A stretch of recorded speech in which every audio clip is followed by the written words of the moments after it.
Chapter 1. Introduction. I've liked games since I was young. The reason is simple. Since I was always in the hospital when I was a kid, there was naturally nothing to do but play games. And as time passed, games became a part of my life. But if you do anything for a long time, you will get bored and tired. Oh, shit, what's this AI thinking? Why are you giving a heal there? After some time, no matter which game I played, it wasn't as enjoyable as before. It wasn't a matter of genre, be it AOS, RPG, or FPS. It was all the same. All the games that came out every year were like garbage. The story and worldview adhered to the norm, and the system lacked depth. I wanted a game with something a little more special. Then I discovered Dungeon and Stone. Tatadat. Click click. The genre was single-player RPG. It was an overseas indie game. There was no Korean language support, and it used 2D pixel graphics, which had already become rare. To be honest, it was far from my usual fare. Still, it was free, so I installed the game to give it a try, and soon I fell in love with it. Wow, I almost got killed like a newbie. It was a unique game in many ways. When your character died, you had to start again from scratch. NPC companions were essential for making progress, and the degree of freedom was also extremely high for a vertical scroller type game. The skill system and worldview were also attractive, and the story was interesting even though I had to read it in English. Crucially, I could feel something unknown but special in this game. Tatadat Tic Tap. I, who at the time had just started as a service worker assigned to the subway, began to delve into Dungeon and Stone in earnest. It wasn't easy. Combat in this game was not simply done with HP/MP. Even with full HP, if there is one misjudgment, the character that has been painstakingly nurtured for 3 months can disappear. Let's go. I couldn't even get to the mid-game for over 2 years, so I gave up my pride and searched for a strategy guide. I couldn't find any on the Korean portals, so I had to translate and read them from foreign sites, but even that didn't mean much. There were not many users abroad either, so there were few related articles with no useful information. Rather than those who played it for a month or two and called it ruined game, I, who had been seriously exploring this game for 2 years, had a much better understanding. So I stopped looking for a strategy. 3 times up, 4 times to the left, once down, twice to the left, 6 times to the top, 4 times to the right. Finally, avoid the trap, okay? Wasn't this the only game I finally found while searching for one I could actually enjoy? After a while, I decided to just keep trying on my own, and whoa! So, we have reached this point. Gates of the Abyss. Now my character is standing in front of the portal connected to the final boss room. Of course, seeing the ending will be after coming here several more times in the future. It's not a game where you can get the boss with just one try.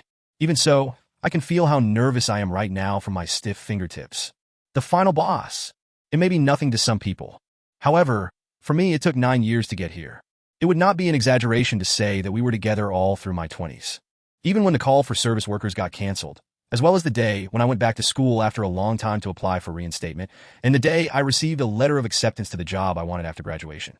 I have always played Dungeon and Stone. Do you want to enter? As you approach the portal by manipulating the character, a question appears asking if you want to enter. Of course, I click yes. However, maybe since this is the final boss room, a different message is displayed once more. You may not be able to come back. Are you sure you want to enter? It's unnecessary from a player's point of view. If you don't want to enter, why would you come all the way here? Yes/no. As I click yes, the screen goes to the loading window. Looking at the darkened monitor, I raise my concentration. How many patterns does this guy have? What characteristics? Of course, there must also be an insta-kill move or two. Well, let's put aside the thought of succeeding on the first try and gather as much information as possible. Maybe I'll even have to completely redo the character build and skill combos. My brain, stimulated with excitement and anticipation, is filled with only the thoughts about the final boss. So, it was too late for me to notice. You have reached the abyss. Tutorial complete. Tutorial complete? No, before that, how come these are Korean Hangul characters?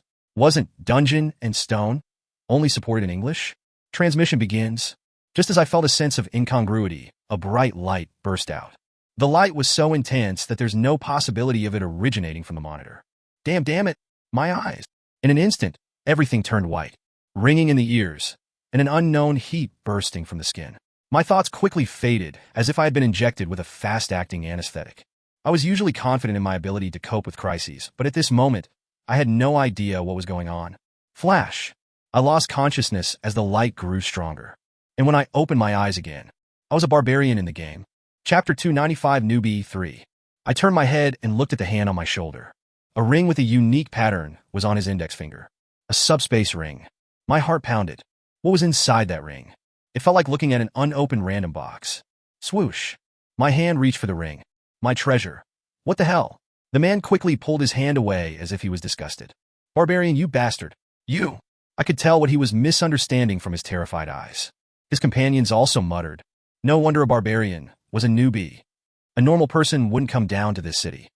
This is why he was kicked out of his tribe? What the hell are these crazy bastards talking about? I had to clear up the misunderstanding, so I quickly punched him. Thwack! My first target was Bucktooth, who had dared to put his hand on my shoulder and act friendly. Something white flew out of his mouth. Bucktooth was cured with a single punch. The hell, eh? As soon as I let out a battle cry, the surrounding explorers stepped back, creating space. Fight! Why? The newbie is fighting Rex's gang. This isn't a school classroom. Even the employees at the counters just sighed with a not again expression. Right? So no one's going to stop us? This is better. I was starting to like Nork. Maybe I had secretly wanted a manly society like this. You bastard! Beard, Bucktooth's companion, drew his weapon angrily. So you want a duel? I'd been holding back, just in case, but I swung my mace at him. However, whoosh! Beard ducked. And at that moment, crackle! A ball of electricity flew towards me from the man behind him. It didn't seem like magic. He must be an ability user. Yeah, my shield is adamantium. Adamantium is a 5th-tier metal that reduces elemental damage by 50%. Crackle! Electricity flowed through my shield, but I endured it with my magic resistance. But could it be because this was my first time encountering this type? If you want to kill a tank, you should cast a curse first, you bastards. Beard's eyes widened in surprise as I nonchalantly swung my mace. I understood. He had closed the distance, expecting me to be stunned. He was in the perfect position for me to smash him. Thwack! Okay, 2 down. Thud! Beard's body flew up and hit the ceiling before falling to the ground. It would have been a foul ball in baseball. I tapped my shoulder with my mace and looked ahead. What are you waiting for? The remaining 3, whose 2 companions had just been crushed, surprisingly acted rationally. Rex, let's retreat. He's a newbie who came yesterday, but I heard that Cald's gang followed him, and were all found dead. Ah, so you guys didn't hear the rumor yet. It seemed like they realized I wasn't an easy target, judging by the onlookers' murmurs. But if we retreat now, we'll be a laughingstock, but it's better than dying. I heard that one of his companions is a woman who uses aura. Aura? The man named Rex frowned. And at that moment, swoosh! Amelia, who had been waiting in another line, came and stood next to me. Ah, you're here. It seems like you attract trouble wherever you go. It's not my fault this time. I know. I saw it. Amelia said, so, and placed her hand on the dagger she had strapped to her thigh. And could it be that this was the deciding factor? How about we end this here? The man named Rex made a suggestion. Jeez, that's not how you negotiate. Apologize. I will. I apologize for making a rude request because I underestimated you. Is it their culture to grovel if they're going to? He was surprisingly humble. So, what should I do? I glanced at Amelia, and she nodded slightly. It meant I should let them go. All right, I accept your apology. Thank you, then. Rex and his companions started tending to their fallen comrades as soon as I accepted his apology. What the hell are they doing? Stop. Leave their equipment. But you accepted our apology. No, that's one thing, and this is another. What's the point of a verbal apology? We're on the same side now. We have to help each other, right? Damn right. That's how the world works. Underscore.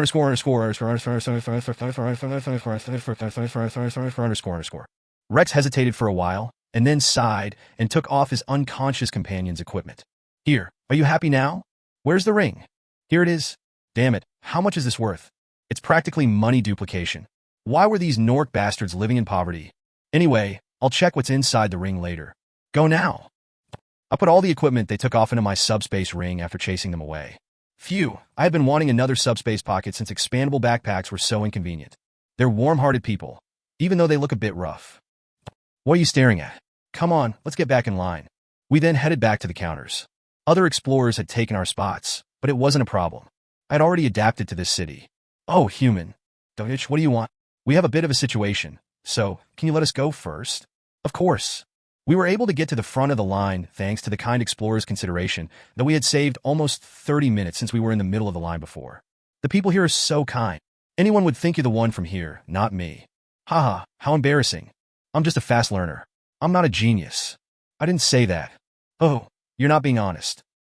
Anyway, it was soon our turn, and we were able to finish our registration earlier than expected. Because we skipped the rank adjustment application. You said we should raise it to 5th grade. It doesn't matter. The Lord probably already knows about us. I had already achieved my goal, so there was no need to reveal my essences by adjusting my rank. It's good that you're doing what you want. Be careful from now on. There are more than just small fries in this city. Okay, so are we done for today? Yeah, let's go back and rest. We returned to the inn we had booked yesterday and extended our stay, then stayed inside. And after some time, contrary to Amelia's expectations, the Lord didn't contact us. Damn it. Our plan was to join him. Amelia, what's going on? It seems like he's trying to figure us out since he doesn't have any information about us. So, let's just wait. He'll contact us eventually. He won't leave a high-ranking explorer like you alone. Time passed, and it was time for the labyrinth to open again. Underscore.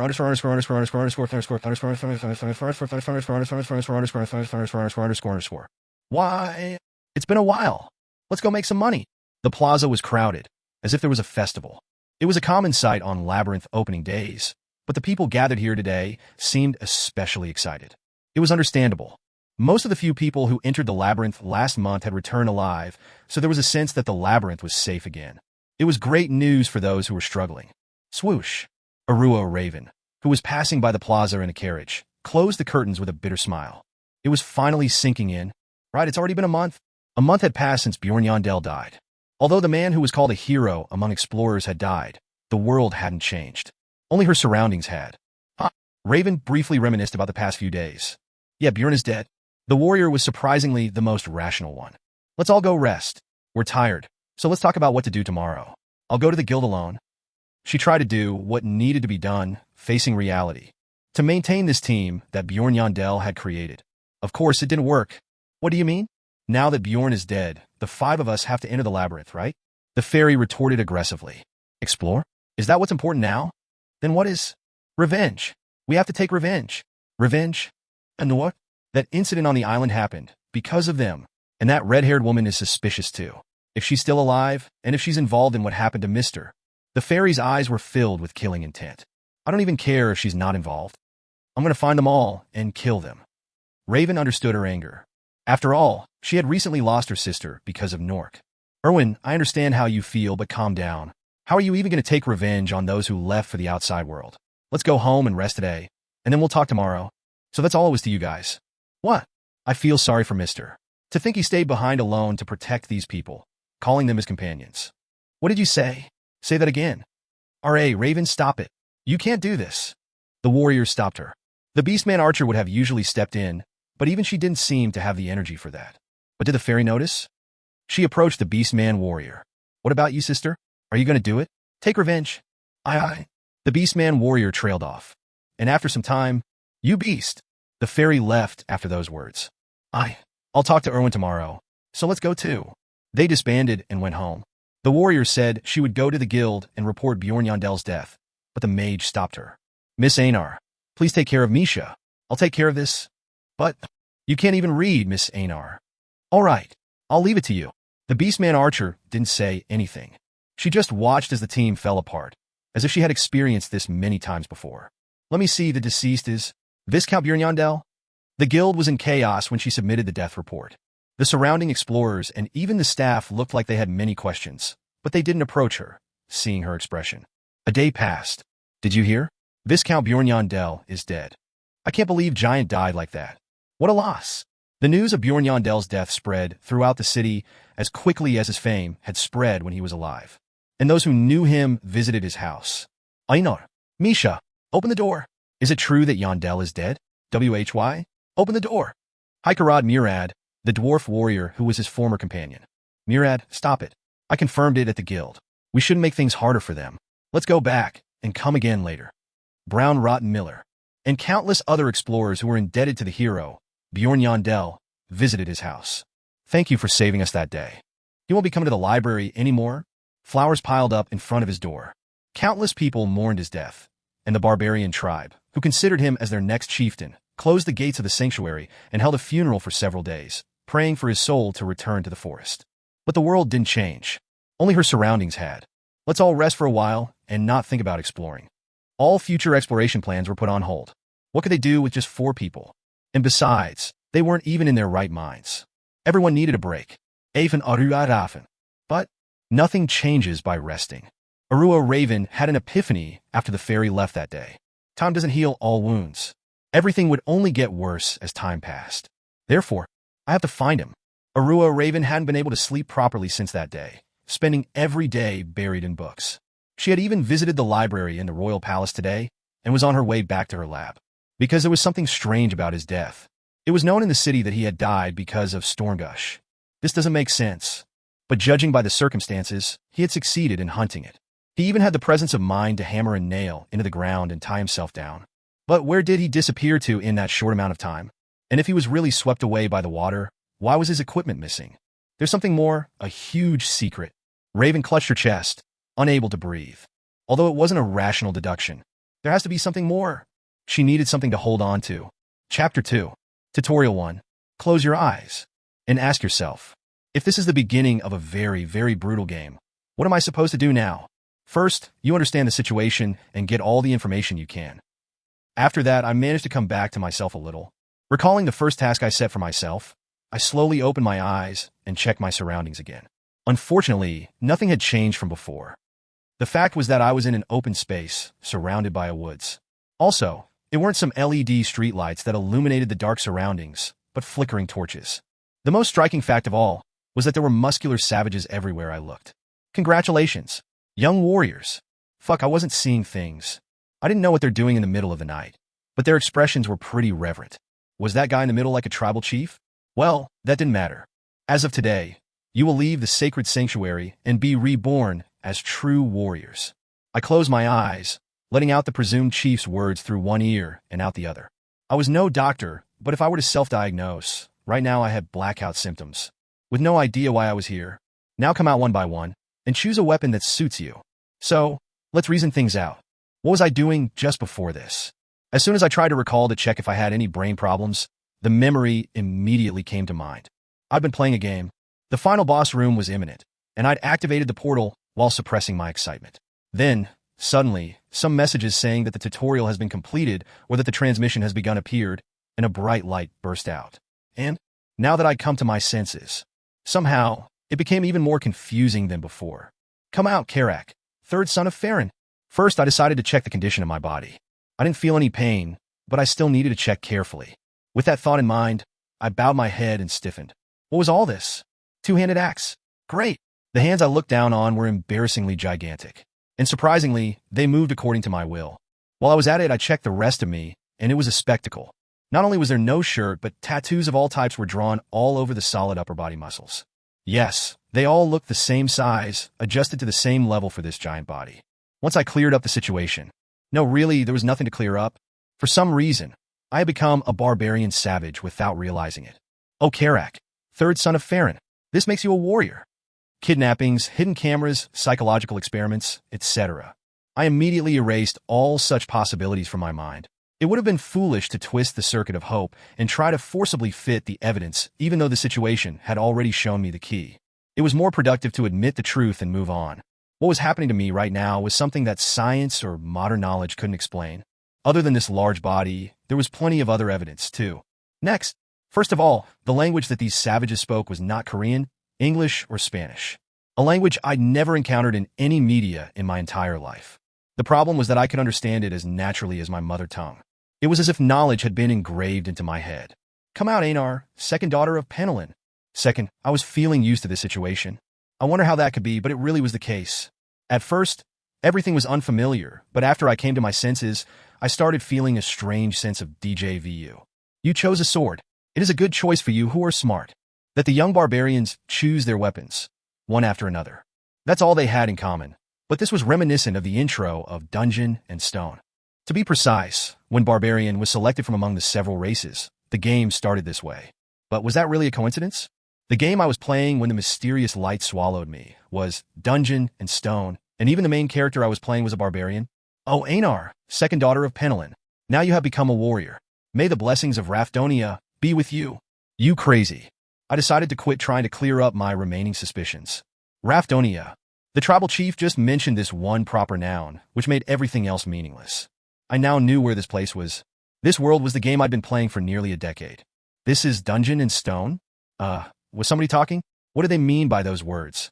As I glanced at the barbarian, sitting next to me, I was stunned. He looked really different from the other savages nearby. What is this? Why am I here? His breath was rough, and his eyes were full of confusion. He even knew about dungeon and stone. Maybe he was in the same situation as me? I felt the need to check it out, but unfortunately, I didn't even get the chance to try. Who just opened his mouth? The voice was so loud that my eardrums tingled, and my head felt dazed for a moment. Of course, it wasn't for long.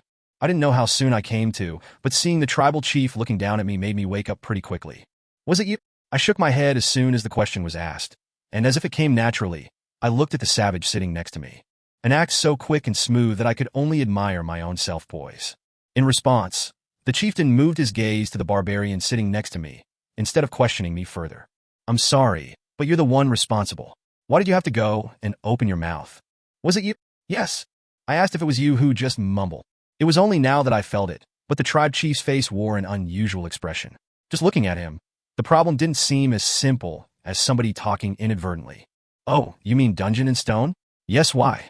This guy didn't seem to have noticed the atmosphere yet. It was you. A brief ripple of sadness flashed through the eyes of the tribe chief. Feeling a sense of doom for some unknown reason, I unconsciously moved a bit to the side. Then the guy tilted his head and asked, "Is this like an event?" Oh, maybe because I noticed too soon. What happened then, I couldn't even follow with my own eyes. Something flashed, followed by a blunt sound. SSSK. That's all there was to it. That fleeting moment passed, and the head that fell with a dull sound rolled over and over on the ground. A sight so brutal that it seemed unrealistic.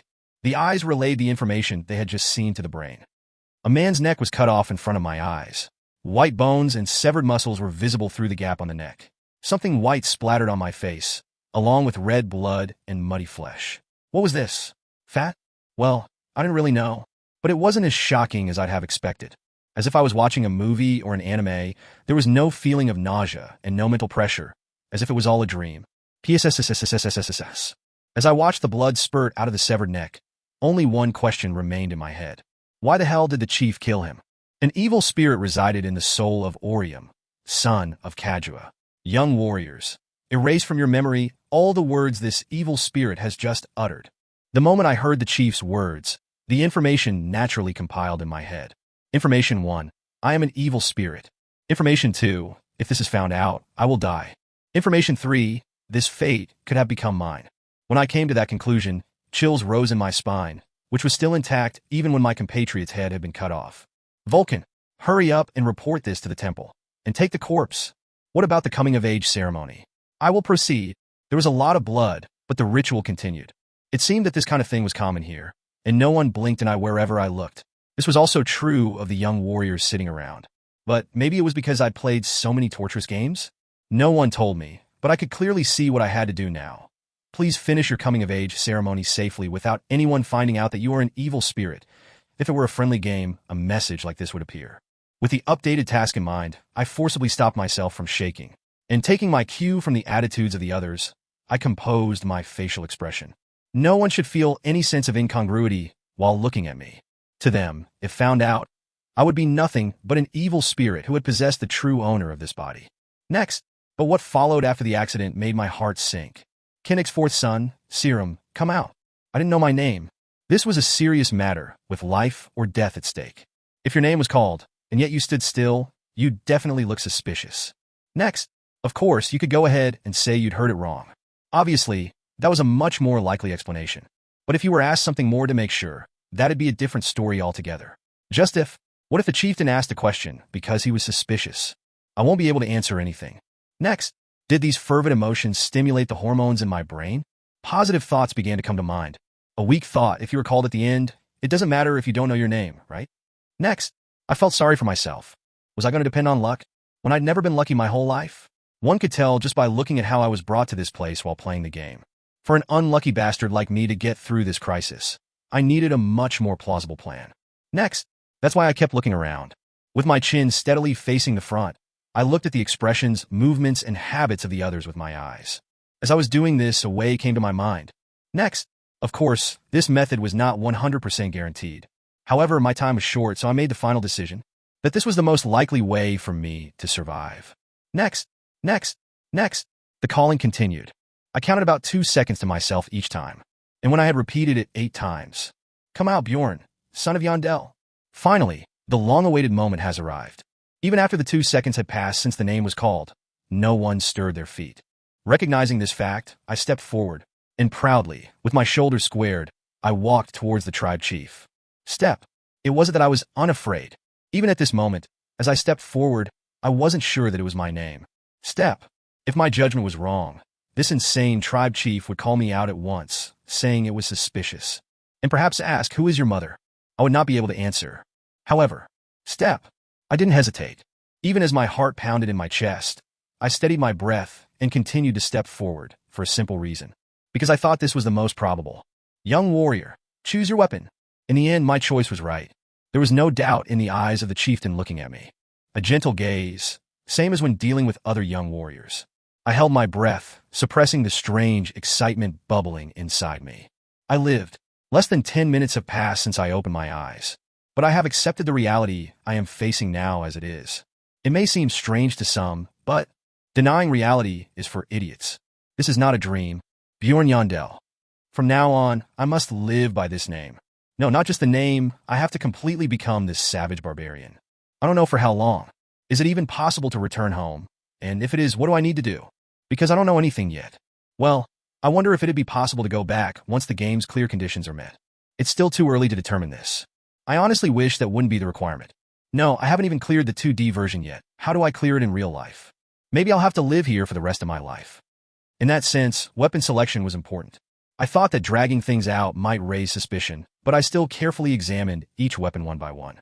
One-handed sword, two-handed greatsword, mace, iron club, spear, harpoon, two-handed axe, flail, great hammer, etc. There were no bows or staffs at all. These savage bastards didn't even care about jobs that had it easy, one like healers, wizards, or archers. Although, considering their racial characteristics, it was natural. Bjorn, son of Yandel. Come on, choose your weapon. As the selection time grew longer, the tribe chief began to urge me. I finally organized my thoughts. Barbarians have no natural talent for magic, but have strong physical abilities.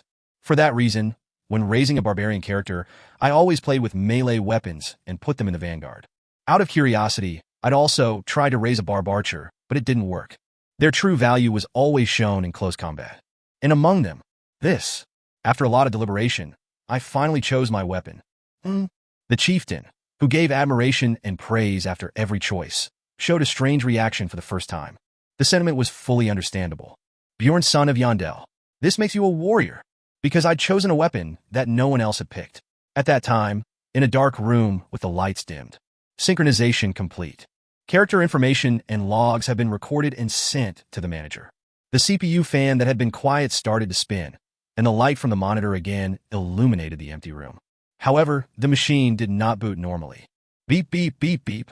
Text entered in line with the beeping sounds on the DOS screen over a black background. You have successfully completed the coming-of-age ceremony. You have installed new equipment. Item level has risen by +12. As if someone was typing in real time, even at this moment. Only those sounds reverberated quietly in the unoccupied room. Endlessly, continuously. Bjorn Yandel. Level 1. Body.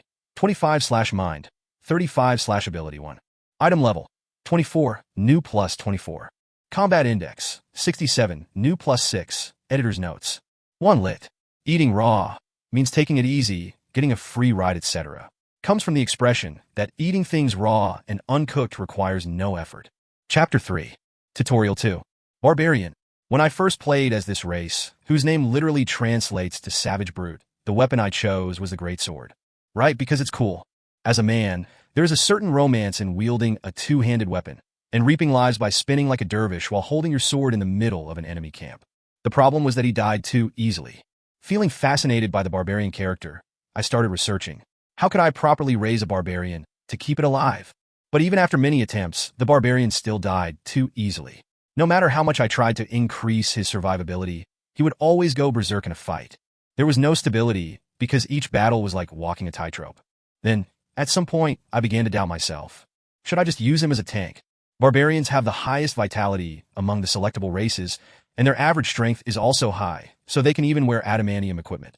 Although not as good as a dwarf with its cheaty special ability, a barbarian has the basic skills of a tank. Well, to tell the truth, I didn't really want to play as a barbarian tank, but all the research I'd done by then would go to waste otherwise, so I decided to give it a try. And after a few trials and errors, I was able to make a nurturing strategy. Isn't this a scam? Without any regrets, I threw away the dwarf that was my original tank. So what if your fights weren't as exciting? I'd always valued efficiency, and I was a human being who could throw away his preferred playstyle if it helped him win. Just like the decision I was making now. Step. When I returned to my seat after choosing my weapon, I could feel the other barbarians staring at me. What? Your first time seeing a Barbarian Shielda? As a proud barbarian, I came back to my seat with a dignified, unflinching look. There was no need to act this time. Next, I had no regrets about my decision. There were 3 reasons. First, among the starting weapons, the shield is the most expensive when resold. 2, there is a strong possibility that even if I hold a bladed weapon right now, I will not be able to use it properly. Third, the Barbijus is my ultimate pursuit. Today I made the most rational decision I could make. With this you have become a warrior. After choosing my weapon and returning to my seat, there was some free time. While the coming-of-age ceremony continued for the rest, I decided to speculate on the cause behind the situation. In fact, I should have guessed it earlier, but, well, what would you do? When I thought about it, I was at a loss. You have reached the abyss. Let's summarize now. I reached the final boss room. Most likely, that was the trigger. Wait a minute, then what about the guy who died just now? Does that mean he also reached the final boss room? Maybe so. There were a lot of people in the world, and some of them might have been as weird as me. Let's skip this part for now. Tutorial complete. I interpreted this message like this. I've told you everything I need to tell you, so use this knowledge to survive. I don't know who he is, but that's one vicious bastard. If you really wanted me to survive, you should have included a setting about whether I was an evil spirit or not.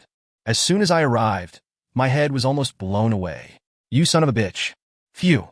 Was it because I entered the body of a barbarian? Unusually for me, I was having trouble controlling my emotions. So I stopped my ruminations at this point. If I get excited for nothing, I might start making mistakes, and in the first place, stressing out thinking about the past is not my habit. What has happened, and there is no changing the past. It's more productive to think about how to get through this crisis. So, okay, let's just think about that for now. How to survive. The coming-of-age ceremony was over, and now I was walking in the woods, the chieftain in the front and the young barbarians in the back. Everyone seemed to be having fun, as if they were going on a picnic. But I couldn't join in that simple-minded laughter, because I knew their final destination. Stop! The place we arrived after passing through the thick forest was about 30 m in front of a fairly sized wall.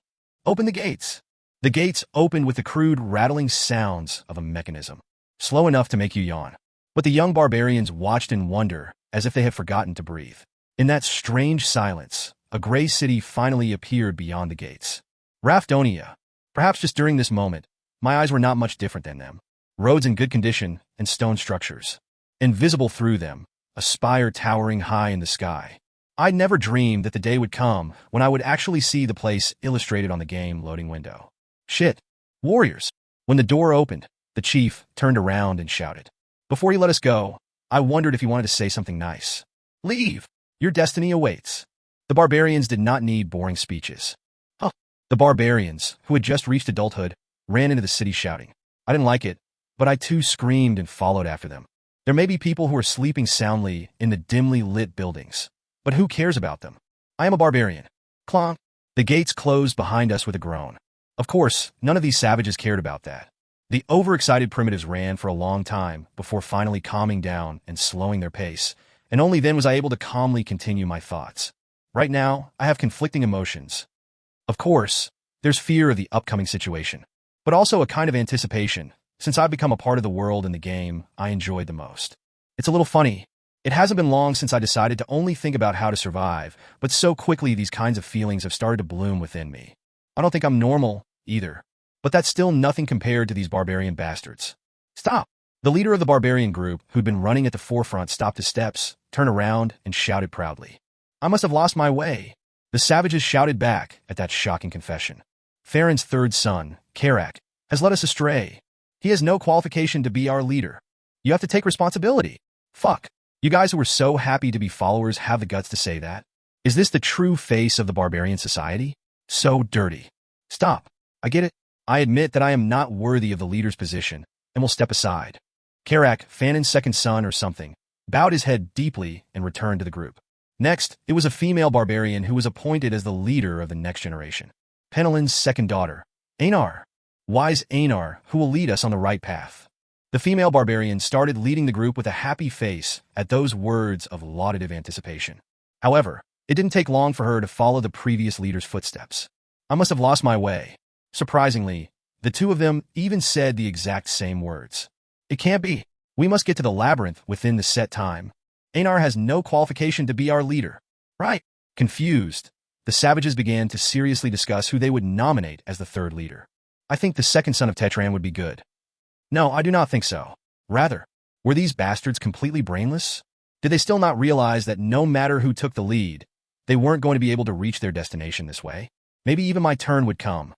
I quietly fell back and approached the second leader. A little less than 2 meters tall, the giant woman stood slightly away from the group with a discouraged expression on her face. Bjorn, son of Yandel? Have you come to blame me too? No way. To me, they all looked equally to blame. As I shook my head, the female barbarian tilted her head. Then why? I don't need consolation.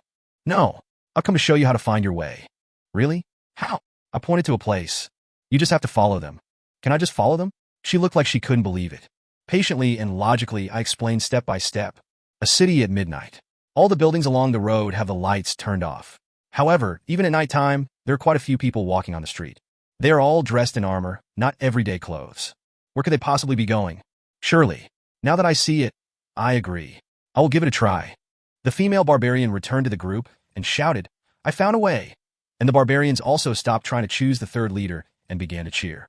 It's Einar after all, the wise female warrior. Anyway, the group started moving again. Were we going the right way? As time went on, more and more armed people were around us.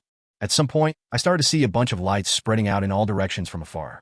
If you've come this far, at least you won't lose your way anymore. It's the labyrinth. I see the labyrinth, the dimension of sacred battles. I continued my interrupted thoughts again. One of my biggest concerns right now is whether entering the labyrinth is the correct decision. I feel it. The labyrinth is calling my soul. The savages lost in the crucible of excitement won't notice if I sneaked out of the pack. Then I won't have to enter the labyrinth. I won't have to fight and bleed against the monsters. However, even though I knew what lay ahead better than anyone else, I still hadn't been able to decide. Because I know that running away isn't the solution.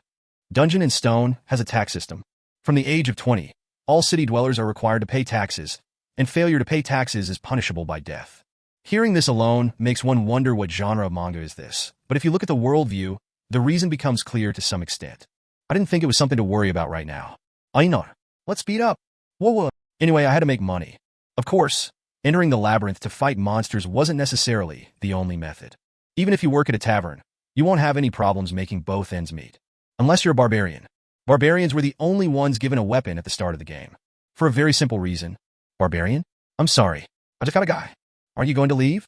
There's nothing I can do for a barbarian. You're just going to break something again. Barbarians can't do normal work. Due to the game settings, there was no way for them to earn a living other than fighting monsters in the labyrinth. Well, I wasn't sure how that would translate to reality. I might be able to find a job easier than I thought. But it was one thing to believe that, another to break away from the group with just that bit of hope. 10 minutes left till it closes. Come on in. The labyrinth opened once every month in the game. In other words, if I couldn't enter this time, I had to stay in this city for a month. But what if I couldn't find a job? What if no one hired me because I was a barbarian? Well, the future was bleak. Even if the food the chief had provided lasted me for a week, I'd have to live by picking up trash from the roadside afterwards. Maybe I'd starve to death before the next opening. One thing was certain, even if I managed to somehow endure, my body would be completely different from what it was now. I will be the first to go in. No, I come first.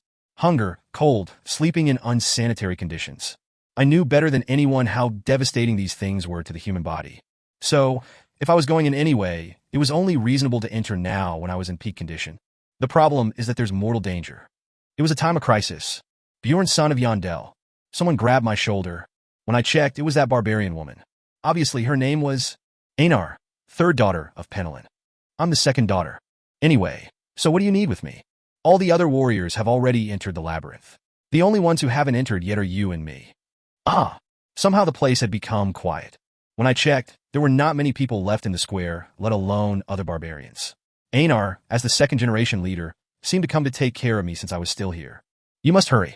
We're late, so we don't have much time. At that, I raised my head and looked straight ahead. The portal, which previously emitted intense light, even from afar, had noticeably decreased in size. 5 minutes left until closing. Just then, the guide informed me of the remaining time once more. It's 5 minutes, so it's tighter than I thought. I'm going to have to make a decision soon. Go in first. I will follow you right away. I get it. Einar nodded and headed towards the portal, which deepened my troubles. So, what should I do now? As an extremely efficient person, I prefer to do things quickly, but it is not easy to make a decision this time around. Unlike games, my real life depends on it. Bjorn, son of Yandel. I involuntarily took a step backwards. Einar, who had been walking away, had suddenly turned around. Thank you for that. There's nothing to be thankful for. And there is one thing I want to ask you. Anything other than my mother's name, please. As I nodded, Einar asked with a 100% sincere voice. How can I be wise like you? I've never seen a barbarian as smart as you in my life. I want to be like you too. That's a really difficult question to answer. How to become smart? To be honest, I wonder if it would be quicker to just be reborn. No, why am I thinking about this? Just give a rough answer and send her away. You always have to think and act. That's right. I just said something without giving it much thought. But Einar pondered my words with a serious expression. And she said something a little odd. Thank you for your advice. If I come back alive from the labyrinth, I will repay you. If you come back alive?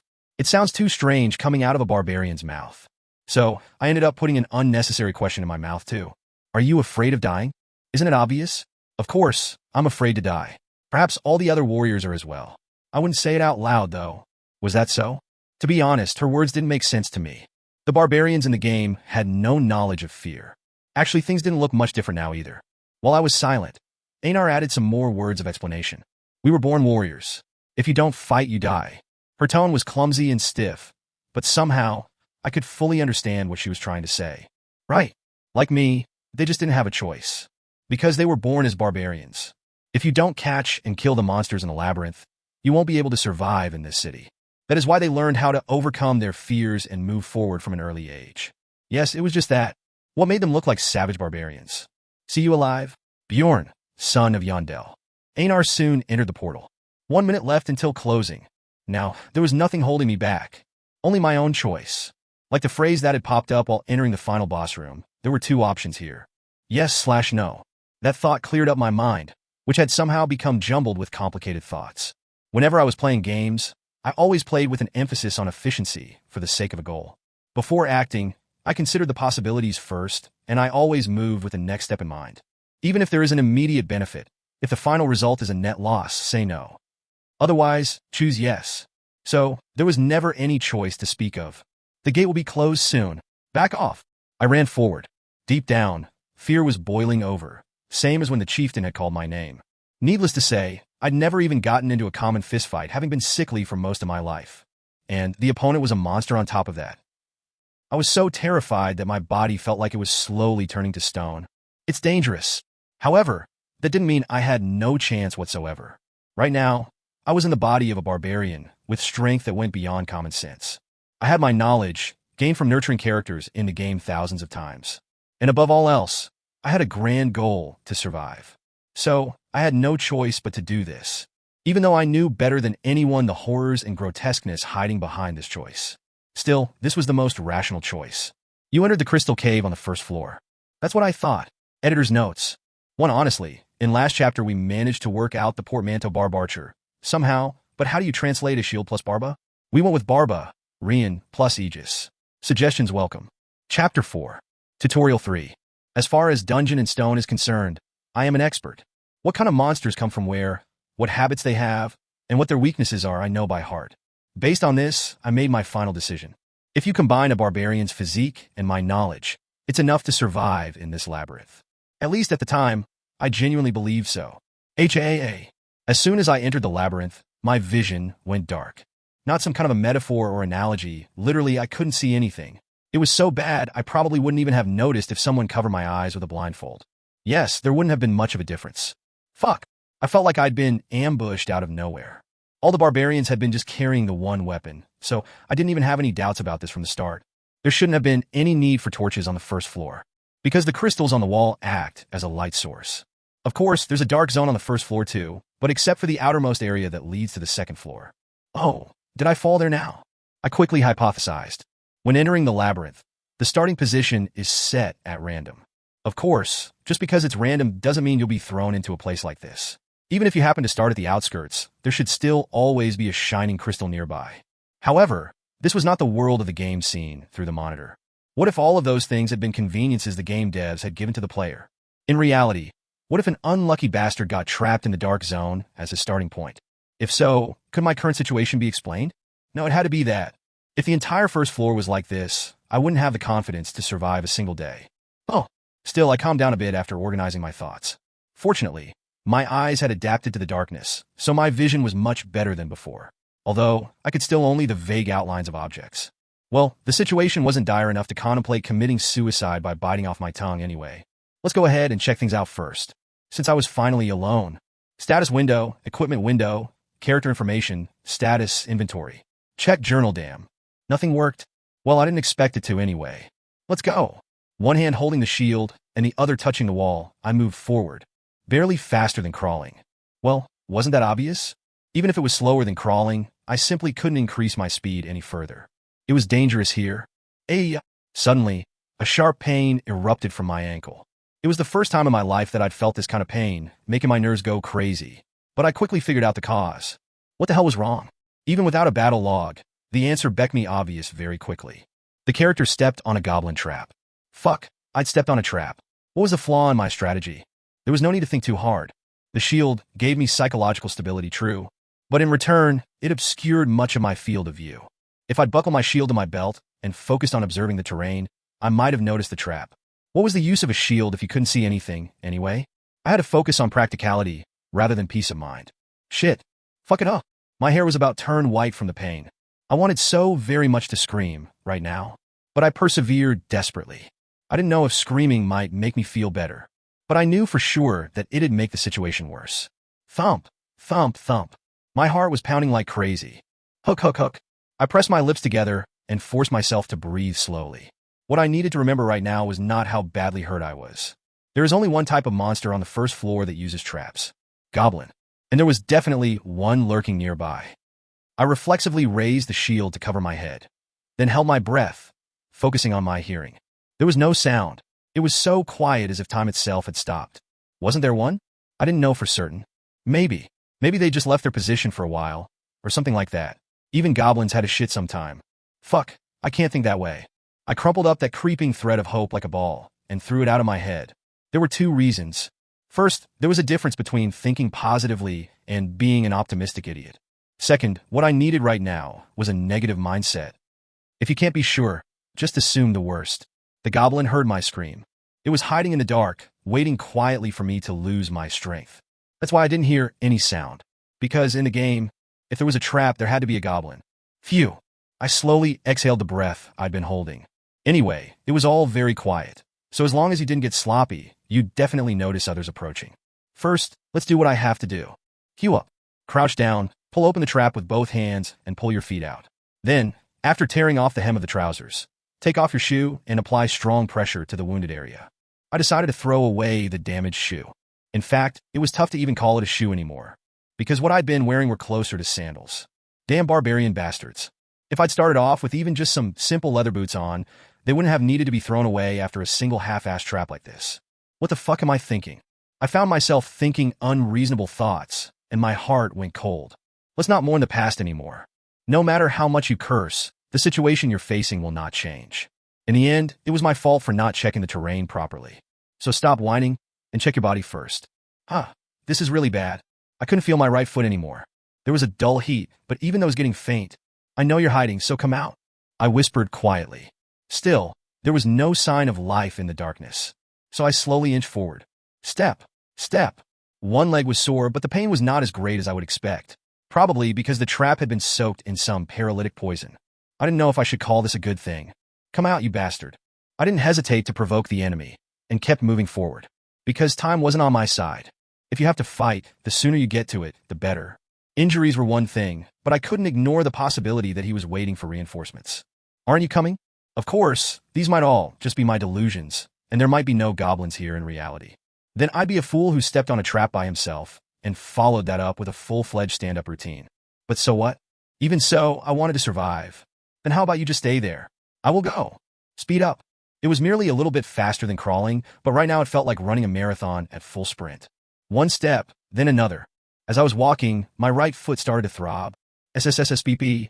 Haha. Two possibilities. Either the effect of the paralyzing poison had expired, or the pain has become severe enough that the poison was no longer enough to suppress it. Come to think of it, neither one was a bad outcome for me. If the effect was over, that was fine. If I could feel the pain, that was because the nerves were undamaged.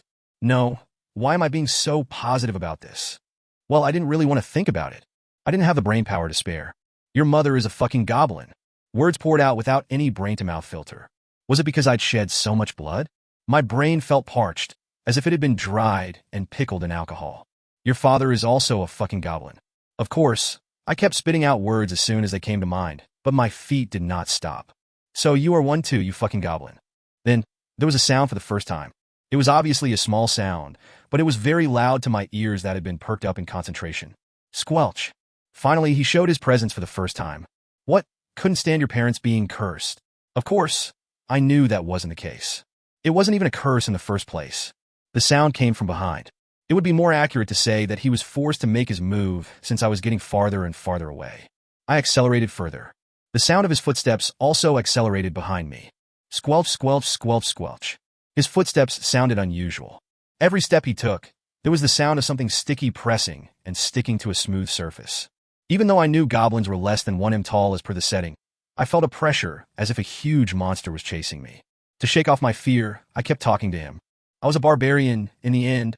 If I could just get him in a close combat range, there was no way I'd lose to a goblin. Don't just follow me, come have a go. You fucker. For that reason, I continued to taunt him, but he just kept following me while maintaining a certain distance. He didn't seem interested in hiding himself anymore. Gulp, gulp. It sounded close to a bestial howl, but I could feel it somehow. Grrruck, grruck. He was giggling now. He was genuinely delighted to see his prey bleeding out and slowly dying. He was hoping I'd hear the sound and be terrified. Smart bastard. Okay, change of plans. I stopped walking. Then I stumbled and fell to the floor. Crack! My forehead, which hit a rock, felt like it was going to split open, but I made no sound. From now on, it was a battle of patience. If he thought I was down for the count and approached me first, it'd be my win. If I really went down before that happened, it'd be my loss. Gruck! I decided to believe in the toughness of this body that had managed to walk about 300 m with 1 foot hurt and insensate. His footsteps sounded closer and closer, slow enough to make you yawn. Despite the fact that his prey had fallen down as he'd expected, he was still suspicious. Fucking crazy. Why is this goblin so cautious? Swear words came to mind out of nowhere. Goblins were the weakest mobs in the game. They used poison and installed traps, but apart from that, their combat power was poor. But what about the goblin you actually encountered in reality? Squelch. He wasn't an opponent who could be taken lightly by any metric. I realized why the village NPCs talked about the goblin's cleverness so much. They were several times more intelligent than those barbarian bastards. Squelch. The goblin stopped at a distance somewhere between 5 m and 10 m. Why? I was curious. A dull shock transmitted from the shoulder. Thump. Clatter. What? Now, this scumbag was pelting me with stones. You're going to throw them until I'm just a bloody mess, right? Grrruck. Gruck. Unlike what I feared, the goblin instead spat out a howl of joy. When I didn't react to the stone at all, he thought I was dead. Squelch, squelch, squelch, squelch. He came over to me quickly. I could feel his excitement from the beats of his footsteps, which were almost skipping. I calmed my own excitement and counted our distance through the sound. And when I decided that he was close enough, fuck you, I jumped up and stretched out my hands towards him. I judged that reaching out with my hands would be faster and have a longer effective range compared to picking up the shield and hitting him with it. However, I soon had a gut feeling that the plan had gone awry. Again, there were 2 reasons. First of all, I was still about a step away from him. And second, his movements were much more agile than expected. Gruck! The guy leaned back from the waist and stepped backwards. I couldn't see him, but it felt like that. I instinctively realized that I'd missed my chance. Damn it, what now? I shook my head and prepared for the next plan. But at that moment, my body moved by instinct. Question mark. It was truly a strange feeling. It was still dark before my eyes, but I intuitively knew where the goblin was going. By the time I consciously realized it, my hand was already on track and moving towards him. Gruck! I felt him being caught by my fingertips. Wrist, ankle, neck, it didn't matter. Ah! I screamed and slammed him to the floor. Crunch! There was the sound of something breaking, but I couldn't feel relieved, so I immediately climbed on top of him. Gr Gruck! Now things had changed. Now I'm up, and you're down. You piece of shit. I slugged him in the face like a madman. There were times when I missed and hit the floor in my excitement, but this barbarian body was much stronger than I had imagined. Instead of hurting my fists, the stone floor cracked and broke. Soon his movements ceased, and swayewa, dust scattered, dust that shined unusually. I stopped my fists. At some point, the goblin corpse lying on the floor had crumbled and started scattering into the air. Really, this was nonsense. Ah, fuck, the same thing again? Please, I wish I could choose one or the other. Was this actually a game, or just a similar reality? I kept getting confused about which beat to go with. You have defeated a goblin. EXP +1. Soon, the goblin's body disappeared without a trace. Feeling frustrated for some unknown reason, I picked up a small stone that had fallen on the spot. You have acquired a grade 9 mana stone. It wasn't strong, but there was a faint light shining from it. It was a mana stone, the currency in Dungeon and Stone. How much was this worth? A memory soon came to mind. A piece of bread. The average value of the mana stones spat out by goblins in the game. Some laughter leaked out. Kaha! Was this the only thing I got from that fucking bastard? All those complicated emotions became clearer as I calmed down. Close to that feeling where you end up laughing after crying a lot. Kaha. There's a labyrinth, and there are monsters. A dead monster will disappear, leaving a drop item. And in that city out there, all the various races live together. Obviously, this is that kind of world. But there will be no more confusion. Chapter 5. Give and Take 1. Looking back, I was a pretty funny guy. Although I always thought of life as boring, I never once considered suicide. That feeling of boredom was just an emotion in the end. And to me, life was more precious than anything else. In many ways, I simply found things not worth the candle. That thought still persists. That's why crawling in the dark on 3 legs. I know what you're thinking, but I'm actually being quite literal. Currently, I'm crawling on the floor with 3 legs, shuffling my completely shredded right foot. If someone sees me now, I'm sure they'll think of an abandoned dog with a broken leg. How do I know that? Because that's what I'm thinking right now. This sweetness came at the price of giving up my human dignity. First of all, it doesn't hurt because you don't have to use your injured foot, and you can move faster than before. Second of all, there is no way you'll step on another trap. In return, my elbows and knees hurt, but just this much is within the limits of what I can bear. I can endure. What can't you do to survive? I can even gobble up dog shit with a smile if that's what it'd take. Well, if I take a bit of time to prepare my heart, it will definitely be possible. But what happened to that uncle? Uncle is just a word I assigned arbitrarily. I don't know the person's gender, age, or name. I'm just guessing by his way of speaking. The image in my mind is that of a ethereal white guy with glasses, for some reason. Or not. Bleeding continues. Anyway, what happened to that person who woke up in the body of Kajua's son, Orium? Did he die? Or did he wake up again in his original body? It's a question I've been holding on to since I opened my eyes. Even if I intentionally try not to think about it, the worse things get the more I think of him. Bleeding continues. It's a bit clearer now the reason why humans believe in religion. The reality is that it is too difficult to be alone. When despair strikes, you need a place to turn your thoughts to. Just like I am doing right now. Bleeding continues. Bleeding continues. Warning. The character's health is below 5%. If not treated promptly, the character might die. After that, I kept crawling while thinking about this and that. It's faint, but I can feel the surroundings getting brighter. This is a positive situation in many ways. At least you're going in the right direction, and my hypothesis that the whole of the first floor couldn't be this dark is correct. Let's just go somewhere bright. Because there will be people there. Give them this mana stone and ask for help. Then somehow, that's some funny shit, you harebrained idiot. As I was whispering words of encouragement to myself and grasping at imaginary carrots, my other self appeared. You idiot asshole, think practically. You're asking them to help you in exchange for a loaf of bread. Who knows if they'll just take the shield and the mana stone and kill you. Is this guy me? This is one smart bastard. What would you do if you met another goblin bastard before finding a human in the first place? Is that skull just for show, or is there a brain inside? Huh, I can't tolerate any more insults. Well then, what else am I going to do? I still have to continue. At least I'll be able to see the path ahead. Even if a goblin did pop out, wouldn't it be better than fighting here in the dark? True enough. My other self agrees, and my head is quiet again. I kept crawling. Kaha! I'm going crazy. No, I may have already gone crazy. After all, I shed so much blood, right? Since before, my consciousness kept dividing into 2, then merging back again, and my thoughts have been slowing down. Like some kind of a feedback loop, a bit more of this, and I'm sure I'll never be able to open my eyes again. Kaha! I laughed out loud. I really didn't have the energy to spare, but I still laughed. At some point, the surroundings had become brighter. In the distance, at the end of the passage, I could see a crystal shining brightly. On top of that, I saw the figure of a man standing in front with a torch. I didn't mistake a goblin for a human. Indubitably, it was a human form. Help! I wanted to shout something, but my voice wasn't working. I crawled desperately, blinking my eyes hard. What is this? The human form came closer, as if teleporting. Surprised by that fact, I blinked again. Bleeding continues. He was closer this time. About 5 or 6 people were standing in my front. Was I seeing things? I closed my eyes again and opened them. Achievement complete. Condition: health drops to 2% or less. Reward: permanently increases mind by +1. Then I saw a blond man with his knees bent. We were nose to nose as our eyes met. But he broke our gaze after only a curious look and observed the surroundings without asking anything. Rather than listening to another, he was making a judgment based on his own experience and intuition. As a veteran, he quickly came to a conclusion. You're a rookie. Fuck, if you understand, then help me, you bastard.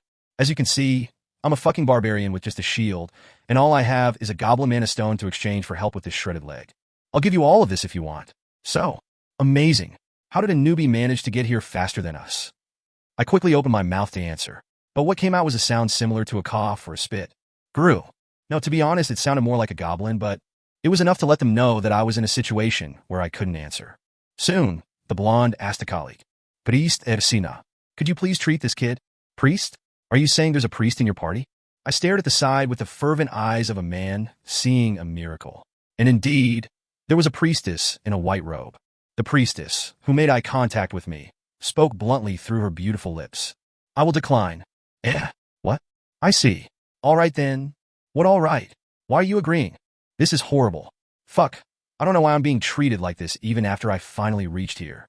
And during such a moment when the tantrums in my heart were swelling up. Parthrin, may I have a potion?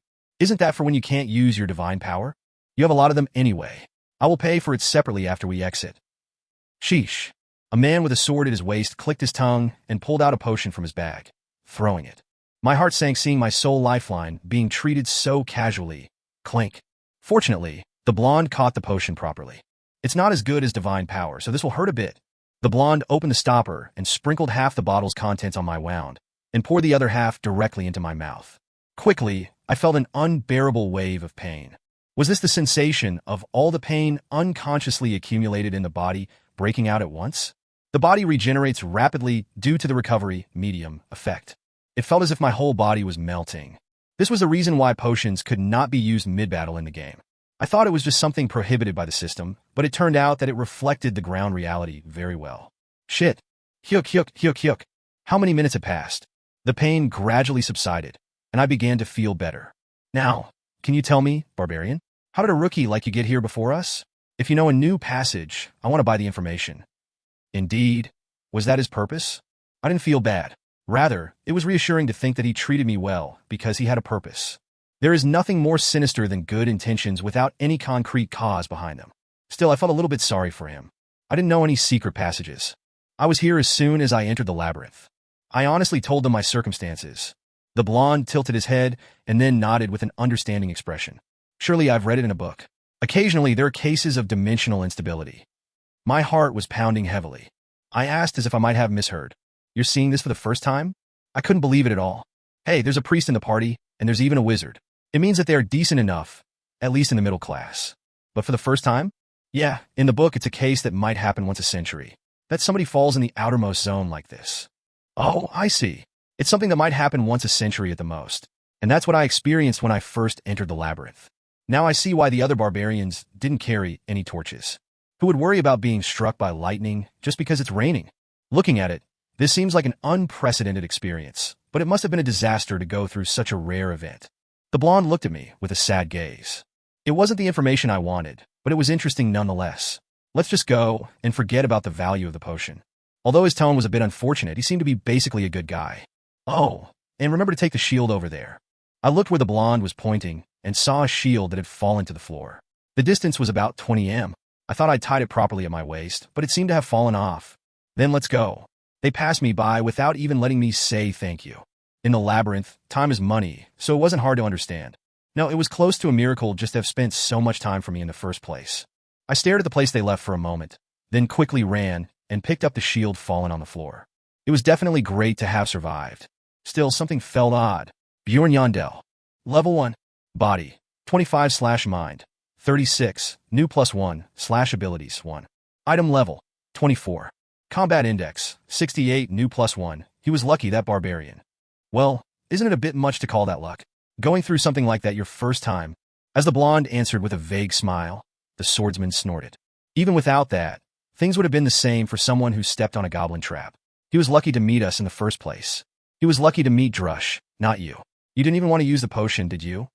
When the female archer, who had been listening quietly till now, intervened, the swordsman shrugged. Yeah, because you'll find these guys all over the place. They don't survive long anyway. Our priest must have thought the same, right? The priestess smiled bitterly and did not answer, and instead, the female archer spoke angrily. Lady Erzina would have treated him if it weren't for the temple's rules. No, without the potion, she might have just broken the rules. Do you think that everyone is like you? Well, I don't know about that. I see a lot of people who are very different inside and outside. Parthrin, you need to be more like Drush, even if just a little bit. For example, being considerate before asking about the secret passage? Yes, I've heard that barbarians don't like the help of others. Maybe that's why he was so considerate up front. Hey, don't you think you're talking me up too much? As the topic turned to him, the blonde smiled awkwardly and scratched his head. But he also did not deny the accusation. If you want to take the shortcut, you have to change directions here. Really, it's nice to have a guide in the party. Lady Erzina, usually, the guides only know the direction to the portal. It's just that Drush is great.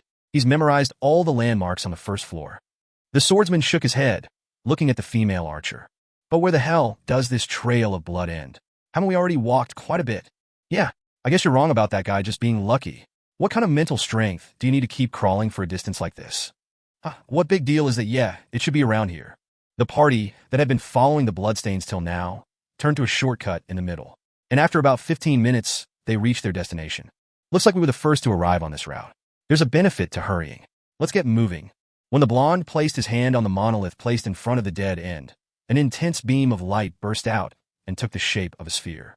It was a portal leading to the second floor. Wait, as everyone was about to throw themselves into the portal, the female archer stopped the party. Isn't that what the barbarian must have been wearing earlier? What? The party, looking at the direction the female archer was pointing, was momentarily speechless. In the half-darkness under the light emitted by the portal, a bloodstained trap and a damaged sandal could be seen placed in a pile. That should be it. The wizard made an interested expression, then created a new sphere of light and moved it over the passage. Hush! The bloodstains that started from the trap continued along the curved passageway. No matter how much you move the sphere of light, you can't even fathom its end from this place. There was a moment of silence. Hey Drush, how far is it from here to where we met him before? If there are no shortcuts, likely about 15 kilometers. That body is like a monster. To keep crawling such a long distance alone in this darkness. The wizard just laughed, as if in surprise. However, the swordsman next to him could not do that. This is crazy. He felt it was a matter of the mind, not the body. He thought, how many hours must he have crawled in that situation, when you're not even sure you'll be able to meet someone and get help? He didn't know. But what is certain is that barbarian was still crawling when they discovered him. He continued to move his arms and legs, almost unconsciously. And then, unable to speak properly, he'd held out his hand. He had been holding a small mana stone in his hand. At the time, I didn't think much of it, but now I think I know what that action meant. I'm going to give you this, so help me. Other than that, I have nothing to offer in return. So, while the barbarian crawled that long distance, he had kept holding the mana stone tightly in his hand, so that if he met someone by any chance, he could show it to them right away. Soon, the man came to a decision. I must take back what I said earlier. Just lucky? Just another rookie who'll die early? How could that be? He knew from long experience. Drush, what was that barbarian's name earlier? That kind of madman won't die so easily, no matter how hard or hopeless his circumstances may be, because he will never see death as an escape from his torment. Chapter 6. Give and Take 2. Dungeon and Stone is an unusual game. Although fellow NPCs are essential to making progress in the game, you should never trust them, especially if it's a newcomer you've just met. I'm walking through a cave. Wobble. My gait is unbalanced because I just have the one shoe. Nevertheless, I feel happy. This discomfort I feel now is not something I could have felt when I've been crawling on 3 legs. I have regained my human dignity. Who knows how long that'll last? Oh, advance, using the shield to reasonably protect your upper body. No need to keep your eyes peeled and survey every inch of the floor. Because there is light here. The light emitted by the crystals embedded in the walls and the ceiling brightens the surroundings. Compared to crawling through the darkness as you bleed out, it's like a wondrous dream. To tell the truth, being able to see ahead feels like a blessing from God. A benediction to help me exterminate these wicked goblin bastards. War, Grut! Surprised by my cry, A goblin jumps out from where he'd taken cover behind a rock. As I'd already roughly grasped his hiding place, I used my skill as if I'd been waiting for this moment. Smash! You son of a bitch! Smash is a skill with decent attack power that doesn't consume MP. FYI, I created it just now. Bump! The goblin collided with my shield mid-leap and fell to the ground. I rapidly closed the distance and stomped my foot on his ribs. G.A. Gruck! Don't try those pitiful eyes on me. I know how crafty and evil you bastards are. G.A. Gruck. Oh, you're different? Then you should complain to your friend who's gone ahead, because that bastard made me like this. Crunch! I slammed the shield's edge down on Goblin's face, as hard as I can. This one is different from Smash, which only hits an enemy in front by swinging or pushing the shield. This one is called Shield Ultimate. Likewise, created just now. Swaiwa. Soon, the goblin, who died cleanly, dissolved into motes of light, signifying that evil had diminished, and the world had become a little more beautiful. I picked up the mana stone that dropped as a reward and roughly stuffed it into my pocket.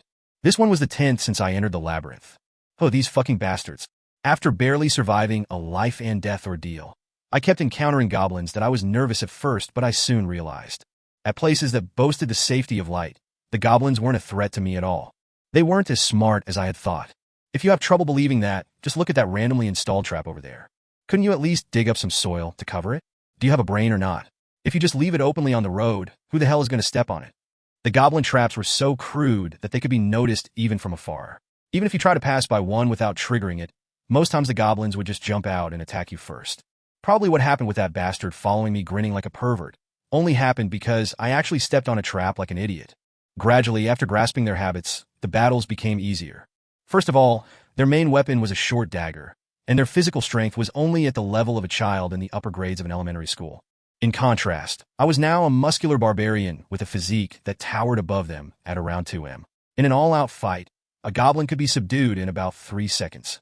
As a result, the only thing I had to be careful of was a surprise attack, but they even helpfully pointed out the ambush locations via those shoddy traps. Being a goblin slayer, one isn't bad either, right? I immediately slapped myself hard on the cheek. Slap! I got so caught up in the act that it actually hurt. What had I been thinking just now? This is obviously a sign of madness. If not for that, there would be no way I could giggle while thinking such pathetic thoughts. Don't be proud of killing a few measly goblins. It hasn't even been 2 hours since you recovered from the verge of death, and none of your new problems have been solved. Man, I'm hungry. First, the problem of food. The shield wasn't the only thing I shed as I crawled through that darkness. About 5 days' worth of food was lost due to a hole in the food bag the chieftain gave me. Of course, I couldn't wander back into the dark to find it. This was not the fairy tale of Hansel and Gretel. Crunch, crunch. I took out a piece of bread from my pocket and ate it. The bread was hard and dry for better preservation, but as I wet it gently with saliva, I could feel the sweetness of carbohydrates on my tongue. Why was it so delicious? As if my eating habits had changed after possessing this barbarian's body. The piece of bread the size of my palm disappeared in a few bites. I sighed, feeling a strange taste of regretful bitterness in my mouth. Thirst. This was the second problem. Fuck. Where am I supposed to get any water? You killed a goblin. You killed a goblin. You killed a goblin. You killed a goblin. Warning. You're dehydrated. Please find a source of drinking water, dungeon and amp. Stone had a satiety system. Of course, it activated only inside the labyrinth, and there was no need to carry extra drinking water because a meal was enough to fill you up. But this was not the game. To be honest, it was closer to another world that was just very similar to the game I knew. The game was hardcore already, but now that this is a reality, the difficulty has become crazy. I wasn't too worried though. It's true that water is a more important resource than food, but even so, the tribe chief hadn't provided us any water. Obviously, it should be possible to find enough for self-sufficiency within the labyrinth that it didn't take long to actually find it. Smash! After hours of slaying goblins while wandering around in a cave as complicated as an ant maze, chasing after the sound of dripping water, I found a small pond. An adventurer was already squatting there, drinking. Excluding the party earlier, this was actually my first meeting somebody in the labyrinth. There was no conversation. He saw me coming from afar and left without a word, and I didn't even bother to approach and talk to him. All the other adventurers I saw afterwards were the same too. As soon as anybody saw me, they ran away. As in the game, there seemed to be an unwritten rule among the adventurers to avoid coming into contact with each other. Well, maybe they just didn't want to get involved with a barbarian, so completely drenched in blood. Anyway, while catching goblins, I just kept eating bread when I was hungry and drinking water when I was thirsty, and time flew by. 1, 2, 3, 4, 5, 6. I counted my loot so far, and it was a total of 44 mana stones. With a straightforward conversion rate, it was 44 pieces of bread. Thinking back on the time I had been teetering on the brink of death, it was truly a thrilling journey so far. But nothing is free in this world. In return, I received a bone-deep exhaustion. This was my third problem. I'm getting sleepy. Since you were born as a living creature, you must periodically sleep. Even a high-spec barbarian like me is no different. So, how do you sleep in a labyrinth teeming with monsters? There are two ways. First, entrust your life to the heavens and just take a nap. Second, find a teammate so you can protect each other. I'd already decided which option I would choose. Entrusting your life to the heavens? In my experience, the heavens weren't very dependable. At least in my case, they really weren't. Let's find a colleague. Of course, that didn't mean establishing a party formally. Everyone was in the same tiring situation right now, so I planned to find somebody suitable and form a temporary cooperative relationship. In fact, even in the game, most of the nights when my character got tired passed like that. Thump, thump.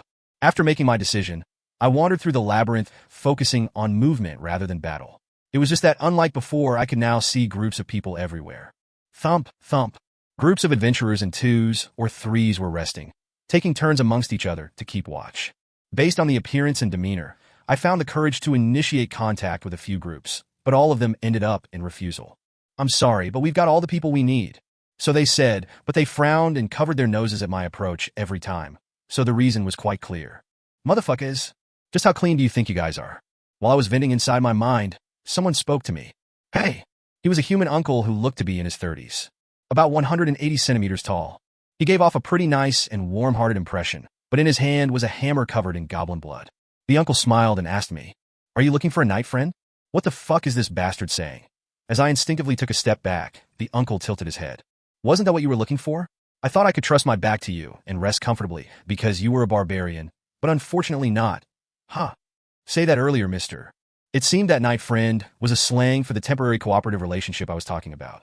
The in-game notation was knight companion. I interpreted it as a comrade at night, but actually hearing it here, it sounded quite perverted. "No, I'm looking for a knight friend." "Is that so? I'm lucky. Then will you come with me?" "I will." So, we became friends for one night. "My name is Hans. I am Bjorn, son of Yondel. Then can I call you Bjorn?" The man seemed to have a lot of experience, since he naturally finished the initial introductions and led the conversation from there. 3 knight friends are the best, but looking for another now seems like a waste of stamina. "Bjorn, what do you think?" To put it simply, it sounds like you're talking about sleeping together. Just what exactly are you thinking about? I don't know if it's because of the snarky tone, but I feel attacked, I tell you. Good. Great.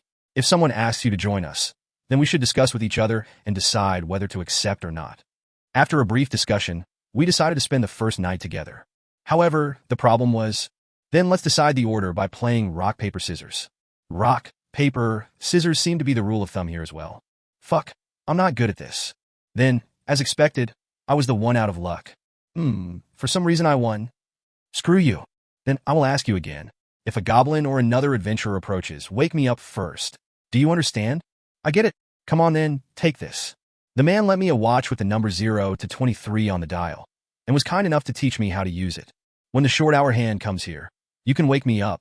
Perhaps this was how the people here perceive the barbarians. You can't break it. It's expensive. I get it. Well, he was just being strict. Soon, the uncle took out a blanket, covered himself with it, and lay down on the floor with the backpack as a pillow. And very soon, he fell asleep. Is it time yet? That looks so comfortable. Would you please lend me those if I ask you when it's my turn? Huh. By the way, it was terribly boring. The goblin bastards were nowhere to be seen, and there were no other adventurers trying to pass through the passage either. Was it because everyone was finding a knight friend to take a break? As the silence continued, I kept getting sleepy. Still, time passed quickly as I was leaning against the wall and thinking about the future. Hans, get up. Did anything happen? No. Right. Thanks for your hard work. Then give me back the watch and go rest. I'll wake you up in 2 hours. Without even giving me time to ask for a loan, the uncle packed the blanket in his backpack and stood up. TSK. I erased my regrets and leaned against the wall at my back, and pretended to nod off. Naturally, no matter how kind and intelligent this man seemed, and even if he had no intention of harming me, how can I trust a bastard I've met for the first time? Editor's notes. Wait. Are you saying the Goblin Slayer light novels actually exist in your Earth? So many questions. Usually, game transmigration novels don't connect to our actual Earth. It's more of a close copy of it. Or it turns out to be a place with a similar historical origin, but completely different like Overlord or Muram Lagan. Chapter 7. Give and Take 3. I'm snoring right now. The very image of a mighty savage, all conked out after an arduous day. Is this a bit over the top? I'm a little worried, but I hear laughter. Really, they're a strange race. I guess it went well. I guess my racial advantage outstripped my acting skills. The perception of barbarians as simple and stupid is quite helpful. That's why I stuck to my role as a barbarian, even disregarding the problem of evil spirits. As the proverb goes, hide your dagger behind your smile one. As if hiding a dagger within your laughter. Use the preconceived notion of your innocence as a weapon to slit the other's stomach. That sounded a bit like middle school syndrome too. In the end, to summarize, it means that it's better to keep your true thoughts close to your chest. Just like now. Z's nodding off sideways, scratching my stomach as if asleep. All for the sake of realism. Even so, I'm listening intently, paying full attention to the uncle's movements. If you show this much of a gap, if the other party does have some kind of scheme, you should take action soon. Or you could just try to sleep for real. To be honest, I don't know if I'll be able to sleep like this. Bjorn, time to change shift. Really, I didn't even get a wink of sleep. Don't relax your guard too much just because the goblins haven't appeared till now. They are wicked and sly. Maybe because he has his doubts, Uncle exhorts me to stand up straight during my watch and lies down comfortably on the floor like the last time. And in less than 5 minutes, he falls asleep again. Disappointment creeps in. You just want to sleep? What the hell have I been doing for 2 hours? Shit. Is it because I've met him for the first time today? Even though I decided he was reliable, I couldn't sleep at all. If I had known this would happen, it would have been better to sleep alone while watching out for the goblins. That way, I could have slept at least a little. Oh, I'm bone tired, dead on my feet, and I feel even more drowsy because Uncle is sleeping next to me. Still, it's my turn to keep watch, so I diligently concentrate my mind on chasing away the siren song of the Sandman. But suddenly, a voice breaks through my focus. Bjorn, get up. I didn't sleep. Say that after you wipe the drool around your mouth. When I rub it with the back of my hand, it really came away moist. So if you sleep standing up, your nose doesn't get stuffy. Looks like I really did nod off, even if just for a short while with only 10 minutes left of my shift. My heart is pounding. However, there is something that needs to be done before I can indulge in self-blame. So I apologize frankly. I'm sorry. Not just pretending to be a barbarian. I am being serious. Being night friends is relationship based on trade. But although he provided me a safe environment during the night, I couldn't return the favor. It's natural to apologize in that case. Even I don't want to become the kind of person I hate the most. Fortunately, there weren't any problems while I slept, so it's no big deal. Thank you. You can sleep more if you want. I will keep watch one more time. No, I can't do that. It's your turn, go to sleep. Give me the watch back. He could have blamed me, but he forgives me instead with a friendly smile. So without further ado, I go back to my seat and squat down. Again, sleep eludes me. All adventurers, including Uncle, are so exceptionally respectful. Is it normal to trust someone you see for the first time with your life? Aren't their guts a bit too great? Whichever way you slice it, to me this all looks like a bunch of bullshit. Because of that, I kept snoring just like the last time. I couldn't help it. I'm sorry, Uncle. But somehow, you've started to look more and more suspicious. That far too good impression of yours reminds me of a scammer. Uncle who mentioned that there was no need to get another member. Who didn't even bother to say anything about the smell. That's already pretty good. Just now, you didn't blame me for sleeping on my shift. You even refused my offered price of letting you sleep one more time. Of course, maybe I'm just a crazy bastard, and in fact, this guy is just that kind. But to me, kind bastards are the most suspicious. It was these bastards who stabbed me in the back every time. If it was the old me, now would have been the right time to be vigilant. Don't make the same mistake twice. If you have even the barest modicum of intelligence, that is, wouldn't it be better to just quit this and break up at this point? As I was thinking that, I kept snoring. How long had it been? Click. A small, but foreign sound. Backpack buckle? Waist belt? Or the heels? There was no way to sense where exactly the sound had come from. However, although my head understood that, the body of a barbarian interpreted it with instinct. Dangerous. Is this the killing intent they talk about in martial arts? Goosebumps broke out on my skin. I opened my eyes at once. You woke up. Still, the old man was smiling happily. With his two-handed hammer, bathed in goblin blood and flesh, lifted high above his head. This fucker. Avoid! The body that had been raised from birth as a warrior reacted far faster than my rational judgment. I was already rolling to the side before my brain had given the command. Crash! As something smashed with a loud noise just in front of my nose, I was using the recoil to quickly rise up and fix my posture. Uncle, whose surprise attack failed, had a bewildered expression on his face. Rather than asking why, I dashed forward. Wait. Are you trying to make an excuse or something? You didn't mean to? Were you playing a prank? In that case, it was indeed a little no really funny. Fuck, how fucking stupid are those barbarian bastards really? Puff. The smash with the shield accurately hit his chin. However, humans were different from goblins, with a much stronger physique. The man staggered but did not fall. Then one more time. Puff. Smash. Ka. The hammer in his hands fell to the floor with a resounding thud. His nose was already red and swollen with blood. Oh, are you in pain? Most probably, but I don't care. Because right now I want to be a bastard who doesn't care about that kind of thing. So, once again, stop. Wait. I can explain. Smash. The man, after getting repeatedly slugged in the face with a shield, finally fell to his knees. In terms of the game, he was incapable of further combat. In other words, it was now possible to hold a conversation. Uncle, please, I was wrong. Save me. Have you decided to ask for forgiveness already? You've got a quick judgment, but maybe not a wise one. Because the conversation I want right now is not about forgiveness. Why? I got greedy for mana stones. I was just going to knock you out and steal them. Believe me. Believe you? Yeah. That won't wash with me. If I had such an overflowing love for humanity, I would have had a few more friends. Shield. I was going to take that shield too. As I slowly raised the shield, the uncle quickly added something. This is the main reason why I don't believe in humans. Everyone lies so easily, just compounding to their tangled web of lies, without bothering to do it properly. Why the shield? Because the barbarians have good quality arms. I was thinking of selling it once I got back to the city. Obviously, most of the weapons that barbarians receive during the tutorial are comparatively expensive, because the weight of steel in them is significantly higher than average. Just looking at my shield, one could tell it was made of pure steel. But even so, killing somebody just to get this?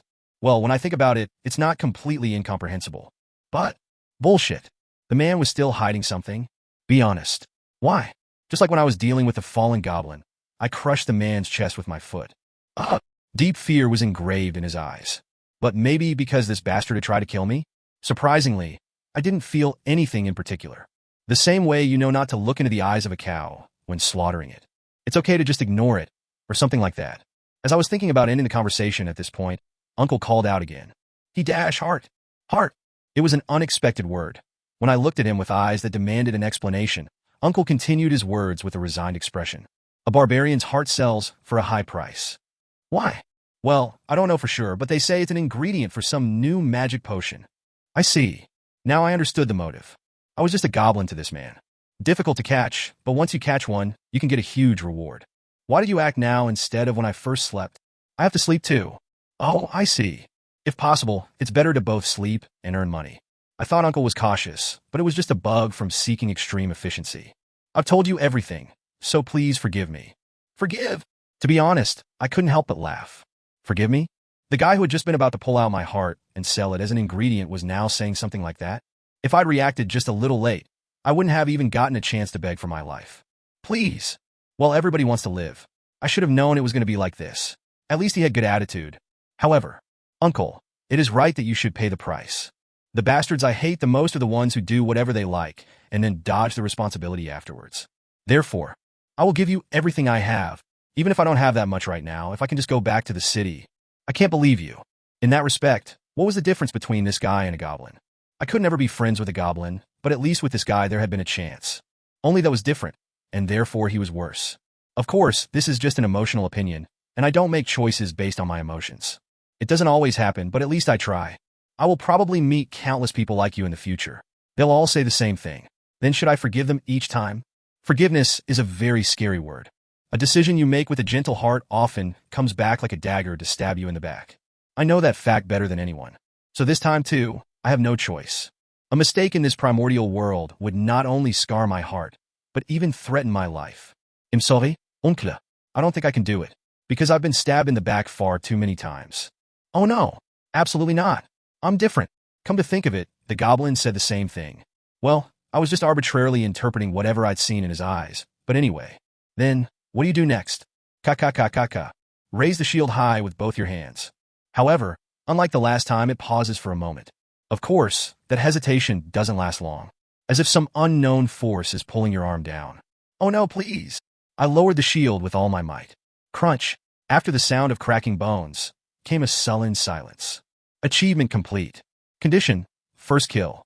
Reward: permanently increases mind by +1.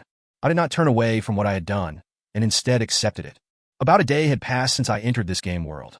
I killed someone, and what I received in return were a large hammer, shoulder pauldrons, leather boots, a compass, a knife, a pocket watch, a water bottle, a backpack, a blanket, some herbs and bandages, a potion, 6 days worth of food, and 32 rank 9 mana stones.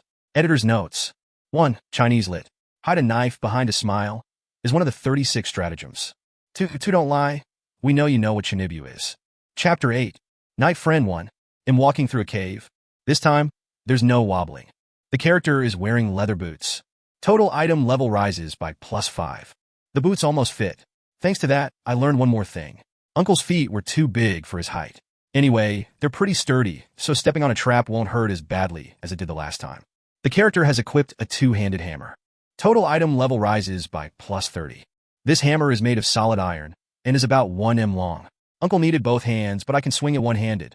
The character is wearing shoulder guards. Total item level rises by +13. Steel pauldrons. I tied the laces a little loose and they fit just right. If I take off my jacket and put on just the pauldrons, I look like some ancient gladiator. The character is wearing a backpack. Inventory expands. Now I no longer need to store the bloodstained mana stones alongside the bread, and moving around is much less cumbersome. Chomp. I take out some jerky and chew it. I don't have much of it, but it tastes better than bread. I cut the rest with a knife and store it away so as to not get my drool all over it. On this second day, I have graduated from my primitive lifestyle. When you're thirsty, just drink some water from the water bottle. If you want to know the direction, just take out your compass, and if you want to know the time, just take out your pocket watch. There's even a bottle of potion to help you cope with any possible injury in an emergency. Isn't it a little ironic that after killing a person, I became able to live a little more like one? Barbarian1-10. Level 1. Body. 25/mind. 37. New +1. /ability. 1. Item level. 72. New +48. Combat index. 81. New +13. Smash was a good technique to use with a shield, but a proper weapon boasted a different level of power. Puff. A goblin turned into motes of light and disappeared with just a single blow of my hammer. Had I known this would happen, I would have just picked a weapon at the start. After all, wouldn't it have been fine if I just saved up money and bought the shield later? Well, I didn't know at the time that I could fight so well. Was it because I transmigrated into the body of a barbarian? When I fought, I felt like my body didn't belong to me. It was easy to get used to it, but looking at this body that always exceeded expectations, I still couldn't help but exclaim my amazement now and then. I'm feeling drowsy. Yawning, I picked up the 2 magic stones from the ground around me and put them in my bag. This was the change that occurred on the second day. The goblins started coming in 2s. Perhaps tomorrow, it would increase to 3, and the same would continue until the labyrinth closed on the 7th day. Because that's how it was in the game. In that sense, it wasn't particularly bad yet. My combat power increased sharply with the new weapon, and thanks to the various consumables, my life instead became a little safer.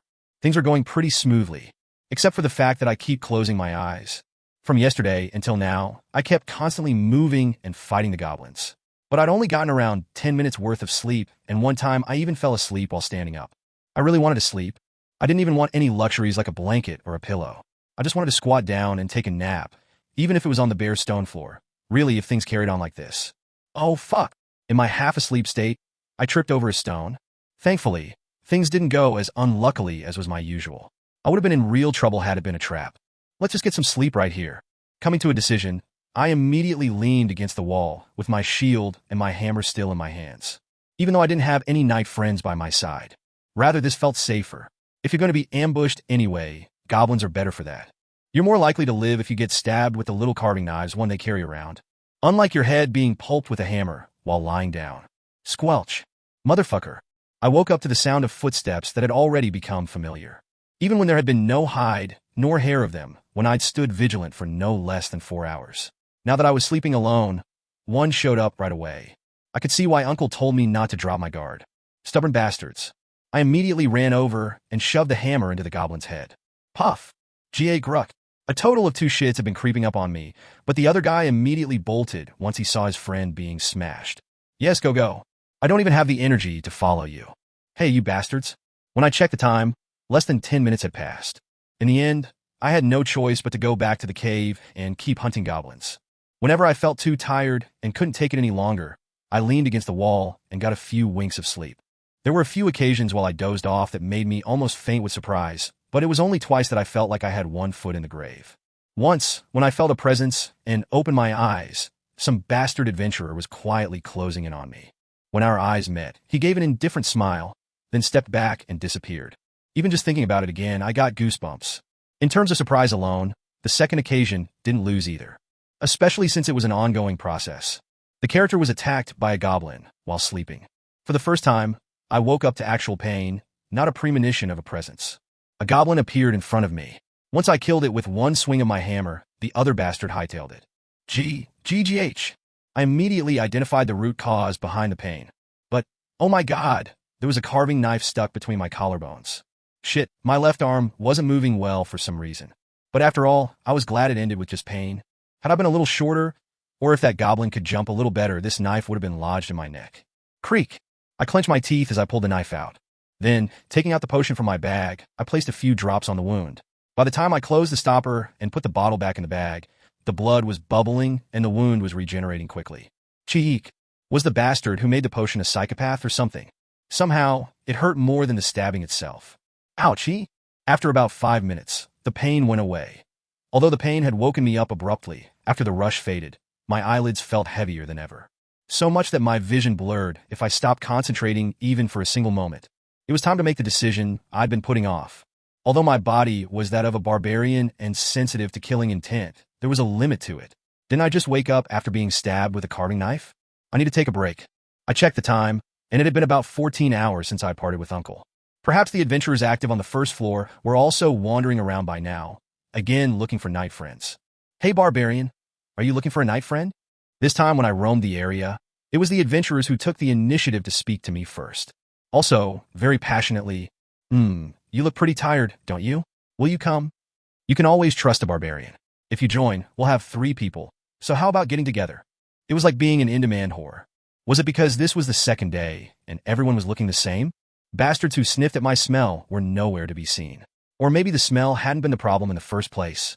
Come to think of it, yesterday I'd been wobbling on my feet a bit, and drenched in about 7 liters of blood. Oh, that's unfortunate. Numerous love calls flooded in, but I refused them all and kept walking through the passage.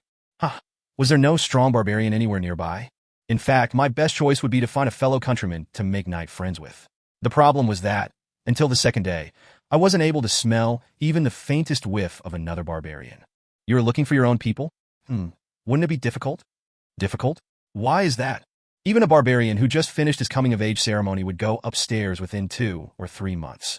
I don't rightly know, but there must be less than 100 on the first floor. As I kept exploring, it looked like barbarians were a rarity on the first floor.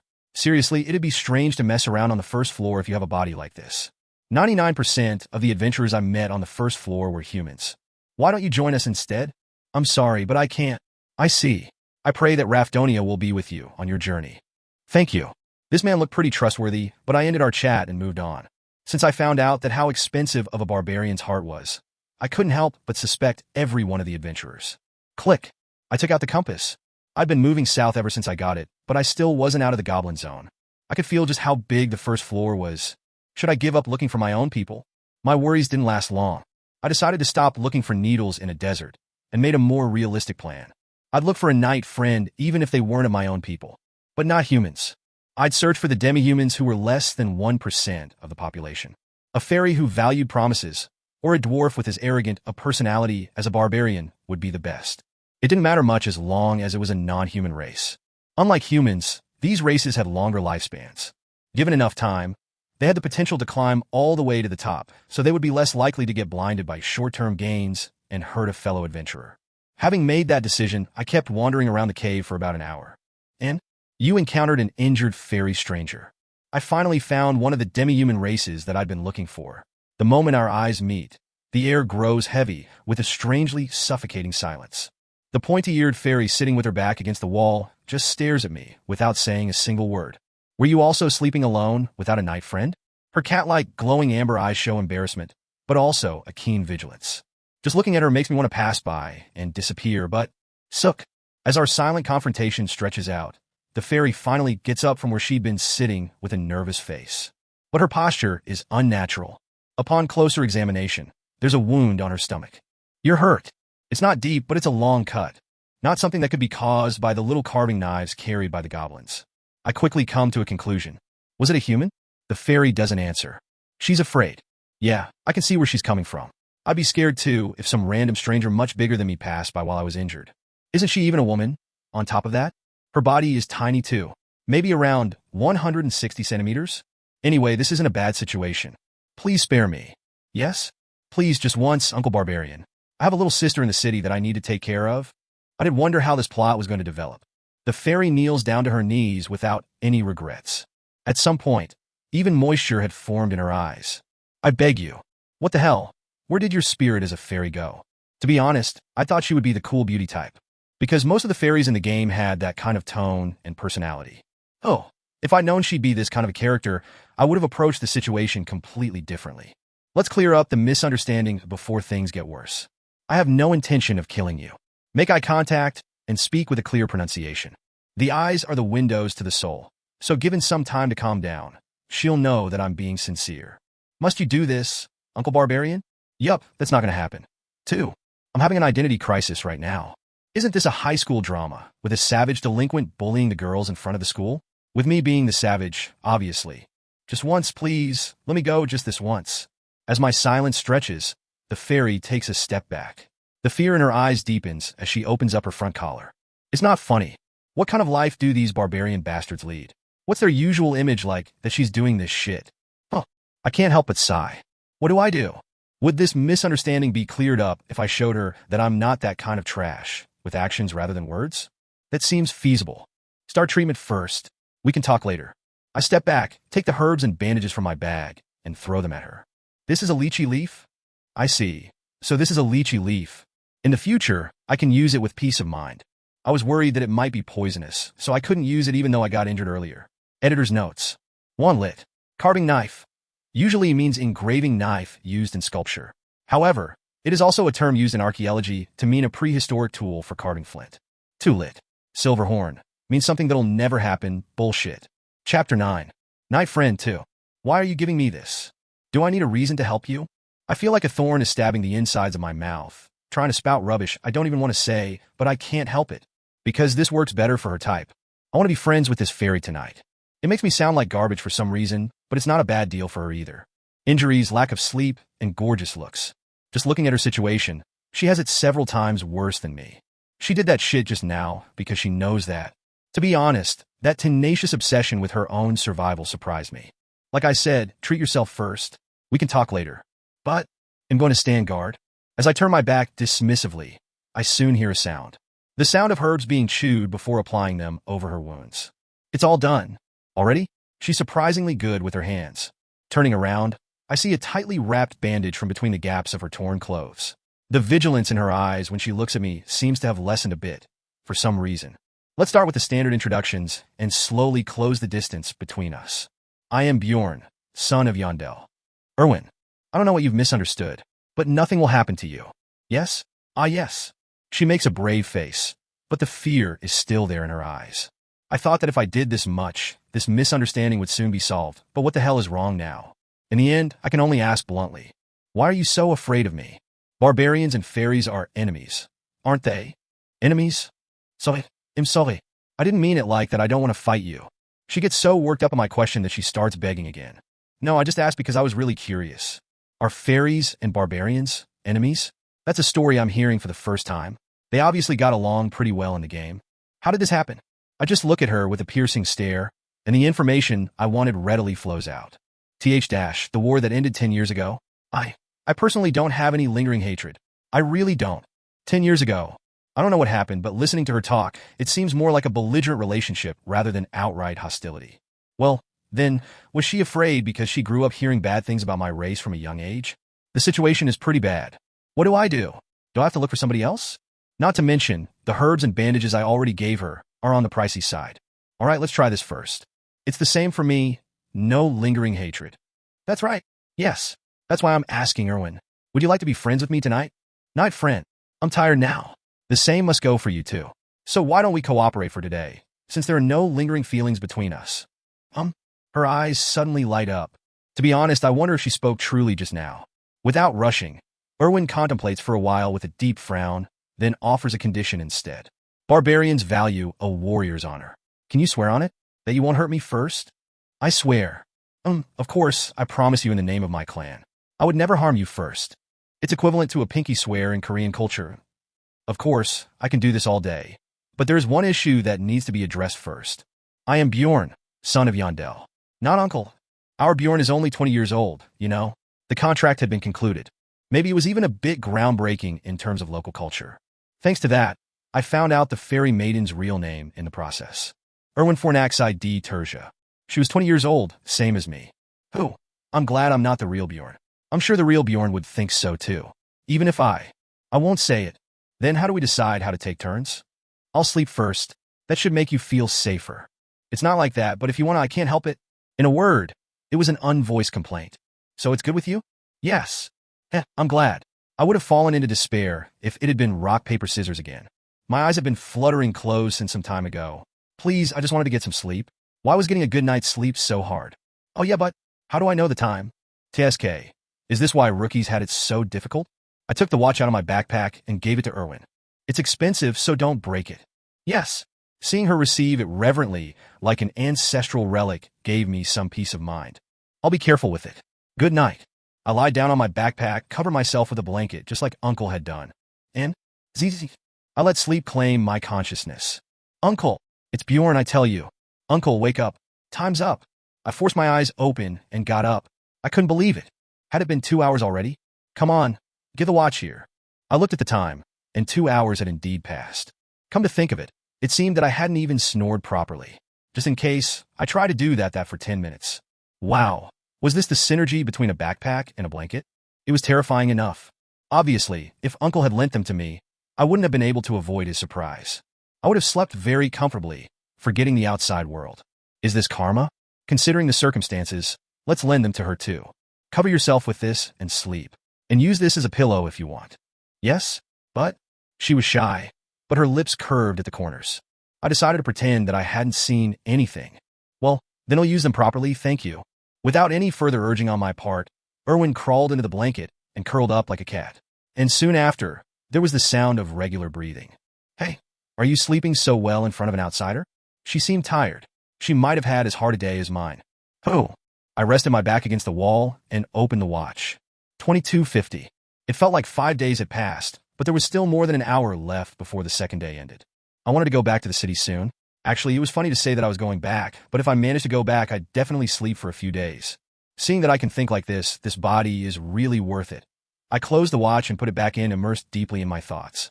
It had been a while since I last had a peaceful time, but I kept thinking about this and that. What happened to me in reality? Had my disappearance been discovered? Surely it would be. Somebody should come. Although the company wouldn't take a few days' absence seriously. KKH. It wasn't that this was the first time I was considering this issue. It just made me more and more sad. If you keep thinking that there's nothing good about going back, your will itself would shatter. It was better just not to think about it, in many ways. No matter if it was only deceiving myself, I was pretty good at self-hypnosis. I deliberately twisted my flow of thought. Alright, let's recap what happened over the past 2 days. After the coming-of-age ceremony, I entered the labyrinth, fought the goblins, fought Uncle. Shall I praise myself for doing well so far? I clung to life really hard. Since there was no one to praise me for that, why not do it myself? Snap. I decided to leave the self-congratulations until I got back to the city, and when I opened the watch, time had run out. Erwin, wake up. Just 5 more minutes. What's so good about just 5 minutes? Hurry and get up. Ugh. Erwin rubbed her eyes and stood up as she shook off the wretched barbarian's hand from her shoulder. Hey, this looks dangerous. I could see why she hated me. Don't even think about falling asleep, just because nothing has happened so far. Yes, I was a little nervous, but once again I went back to bed. Maybe because I'd lent her the blanket and the backpack. A trace of warmth remained in them. It was ironic. How long had it been since I'd last felt the warmth of someone other than myself? How unfamiliar. Maybe more than everything else I'd gone through in the past 2 days. This time, I had quite a bit of energy, so I diligently started snoring. To be honest, it was more to make sure she didn't sleep and did her job properly. I didn't feel like sleeping. I opened my eyes and glanced at Erwin, then let go of my worries and closed my eyes once more. And how long had it been after that? Creak. I felt a sense of urgency and sat up hurriedly. Hey! For some reason, I was holding Erwin's white wrist. It looked like she had been stretching it out towards me. What are you doing? You look like you were having a bad nightmare because you kept sweating. Looking at the handkerchief in her hand, it didn't seem like an excuse. Well, if it had been a weapon in the first place, I would have hit her with a shield without asking why. Sylvie, Sylvie. After grasping the situation, I relaxed my hands. Erwin stroked the place I'd caught with a painful expression. There were already red marks on her wrist. I didn't even apologize, because they would have been empty words anyway. How much time has passed? 10 minutes left till shift change. Right? So let me take the shift now. But if I sleep again now, I'll just be more tired. At my words, Erwin lay down with an apologetic expression and tossed and turned a little. Uncle, any problems? No. I have a question. Ask. Erwin hesitated for a moment before speaking. Who is your uncle? What? Are you making a pun? Because you keep muttering, telling him you're sorry. In your dreams, oh, my apologies. Am I speaking out of turn? You don't have to answer. I'll just sleep. Before I could respond, Erwin pulled up the blanket over her head. It seemed that this young lady was slowly starting to become curious when she realized that I was not that scary. Lay off, I thought while doing a few simple stretches. I couldn't really remember anything, but it looked like I had a real nightmare. Suddenly, I felt a little curious. Who the hell was the man I was asking for forgiveness? Two candidates came to mind. An unknown uncle who was decapitated at the coming-of-age ceremony, and Uncle Hans, who taught me how to be human. But when I thought about it, it was strange for it to be either. I didn't recall doing anything to them worth apologizing for. Soon I came to a conclusion. It must have been some meaningless dog dream that I had. 4:30. Day 3 had started, and about 10 minutes left before I had to wake up Erwin. I felt worried as I watched Erwin sleep with a blanket crunched between her legs. What concerned me was the prospect of a second date, too. That is, whether or not to propose a team-up. Of course, there was a downside to having a companion, that you would have to share the loot. No matter how many goblins appeared on the third day, it was clear that Erwin joining would reduce my eventual income. It had nothing to do with her strength. Well, since she was a fairy, it would usually be cost-effective, but should I say that I'm already overpowered? Even without Erwin, I could easily dispatch 3 or 4 goblins by my lonesome. It wasn't arrogance. I really judged that way after experiencing several battles with this body. And I had to collect as many mana stones as possible to prepare for my future living expenses in the city, as well as the subsequent taxes. Oh, safety, or more mana stones. While I was pondering about the most rational choice. Step. I could hear adventurers' footsteps from the passage on the left. It had happened several times during the night, so I wasn't particularly nervous. Most of the time, they'd take a look at us once and just pass by. But, step. This pair of adventurers, let's call them Ricky and Buster 3, took one look at us and stopped walking. And whispered to each other, "Isn't that the fairy?" Looks right. The shape of the bow matches. Of the two men who came to a conclusion while whispering between themselves, Buster asked me, as the representative, "Barbarian, what is your relationship with the fairy?" As you can see, we are night friends. Even barbarians and fairies can be night friends. I've seen something strange today. So how long do you two have left? I have no answer for you. Buster didn't ask any further. He just smiled and left with Ricky beside him. Right? Let's go. Huh? Soon, their presence disappeared from the surroundings. But I wasn't reassured. What the hell were these bastards doing? It felt as ominous as when the chieftain had shouted in front of me. I slowly moved to the side and tapped Erwin, who was still sleeping, on the shoulder. Ugh. Hey, are you still sleeping in this situation? Wake the hell up. Because somehow, it feels like we're fucked. Editor's notes. 1, or rather, that is the Western equivalent. Not translating the full Korean gesture here, because not very relevant. 2 lit. After sales application. Requesting the next date after the first meeting or blind date. 3. Tong Tong and Baisil are Dormon characters, fat and thin respectively. Chapter 10. Night Friend 3. Strictly speaking, the word we should not be used here. Because the Ricky and Buster pair were interested in Erwin, not me. Tug, tug, I nudge Erwin again with my foot. Ugh. What do you mean, Ugh? Wake the hell up. I know you aren't asleep. I saw you cover your face with a blanket when I glanced at you right after hearing their words. Hey, it's a waste of time to keep up the charade, so I just grab her by the shoulders and force her to get up. Why were you pretending to be asleep? That's... Erwin mumbles her words and avoids my gaze. Considering the fact that I have to get the relevant information as quickly as possible and make a decision, it's a pretty rude attitude. Wig. When I grab her by the chin and force her to look at me, Erwin finally, reluctantly, starts to talk. Because you'll leave when I wake up. Indeed. Was that the reason? I did so swear. If there's a conflict with other adventurers while standing guard for the night, you have to fight together. But unfortunately, this happened on the last turn within the promised time frame.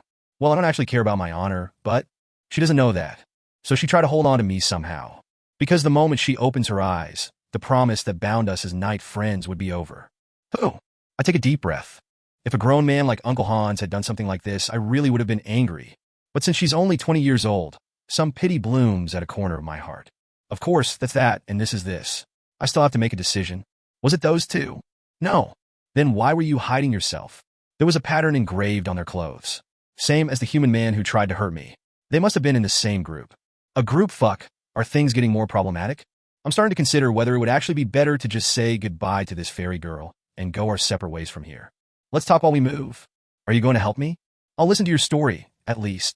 First of all, we have to get out of here, and I have to grasp the rest of the situation on the way. We start moving, setting almost a running pace. Tell me everything that's happened so far. As if reading the atmosphere, Erwin briefly recites only the important information without saying anything extra.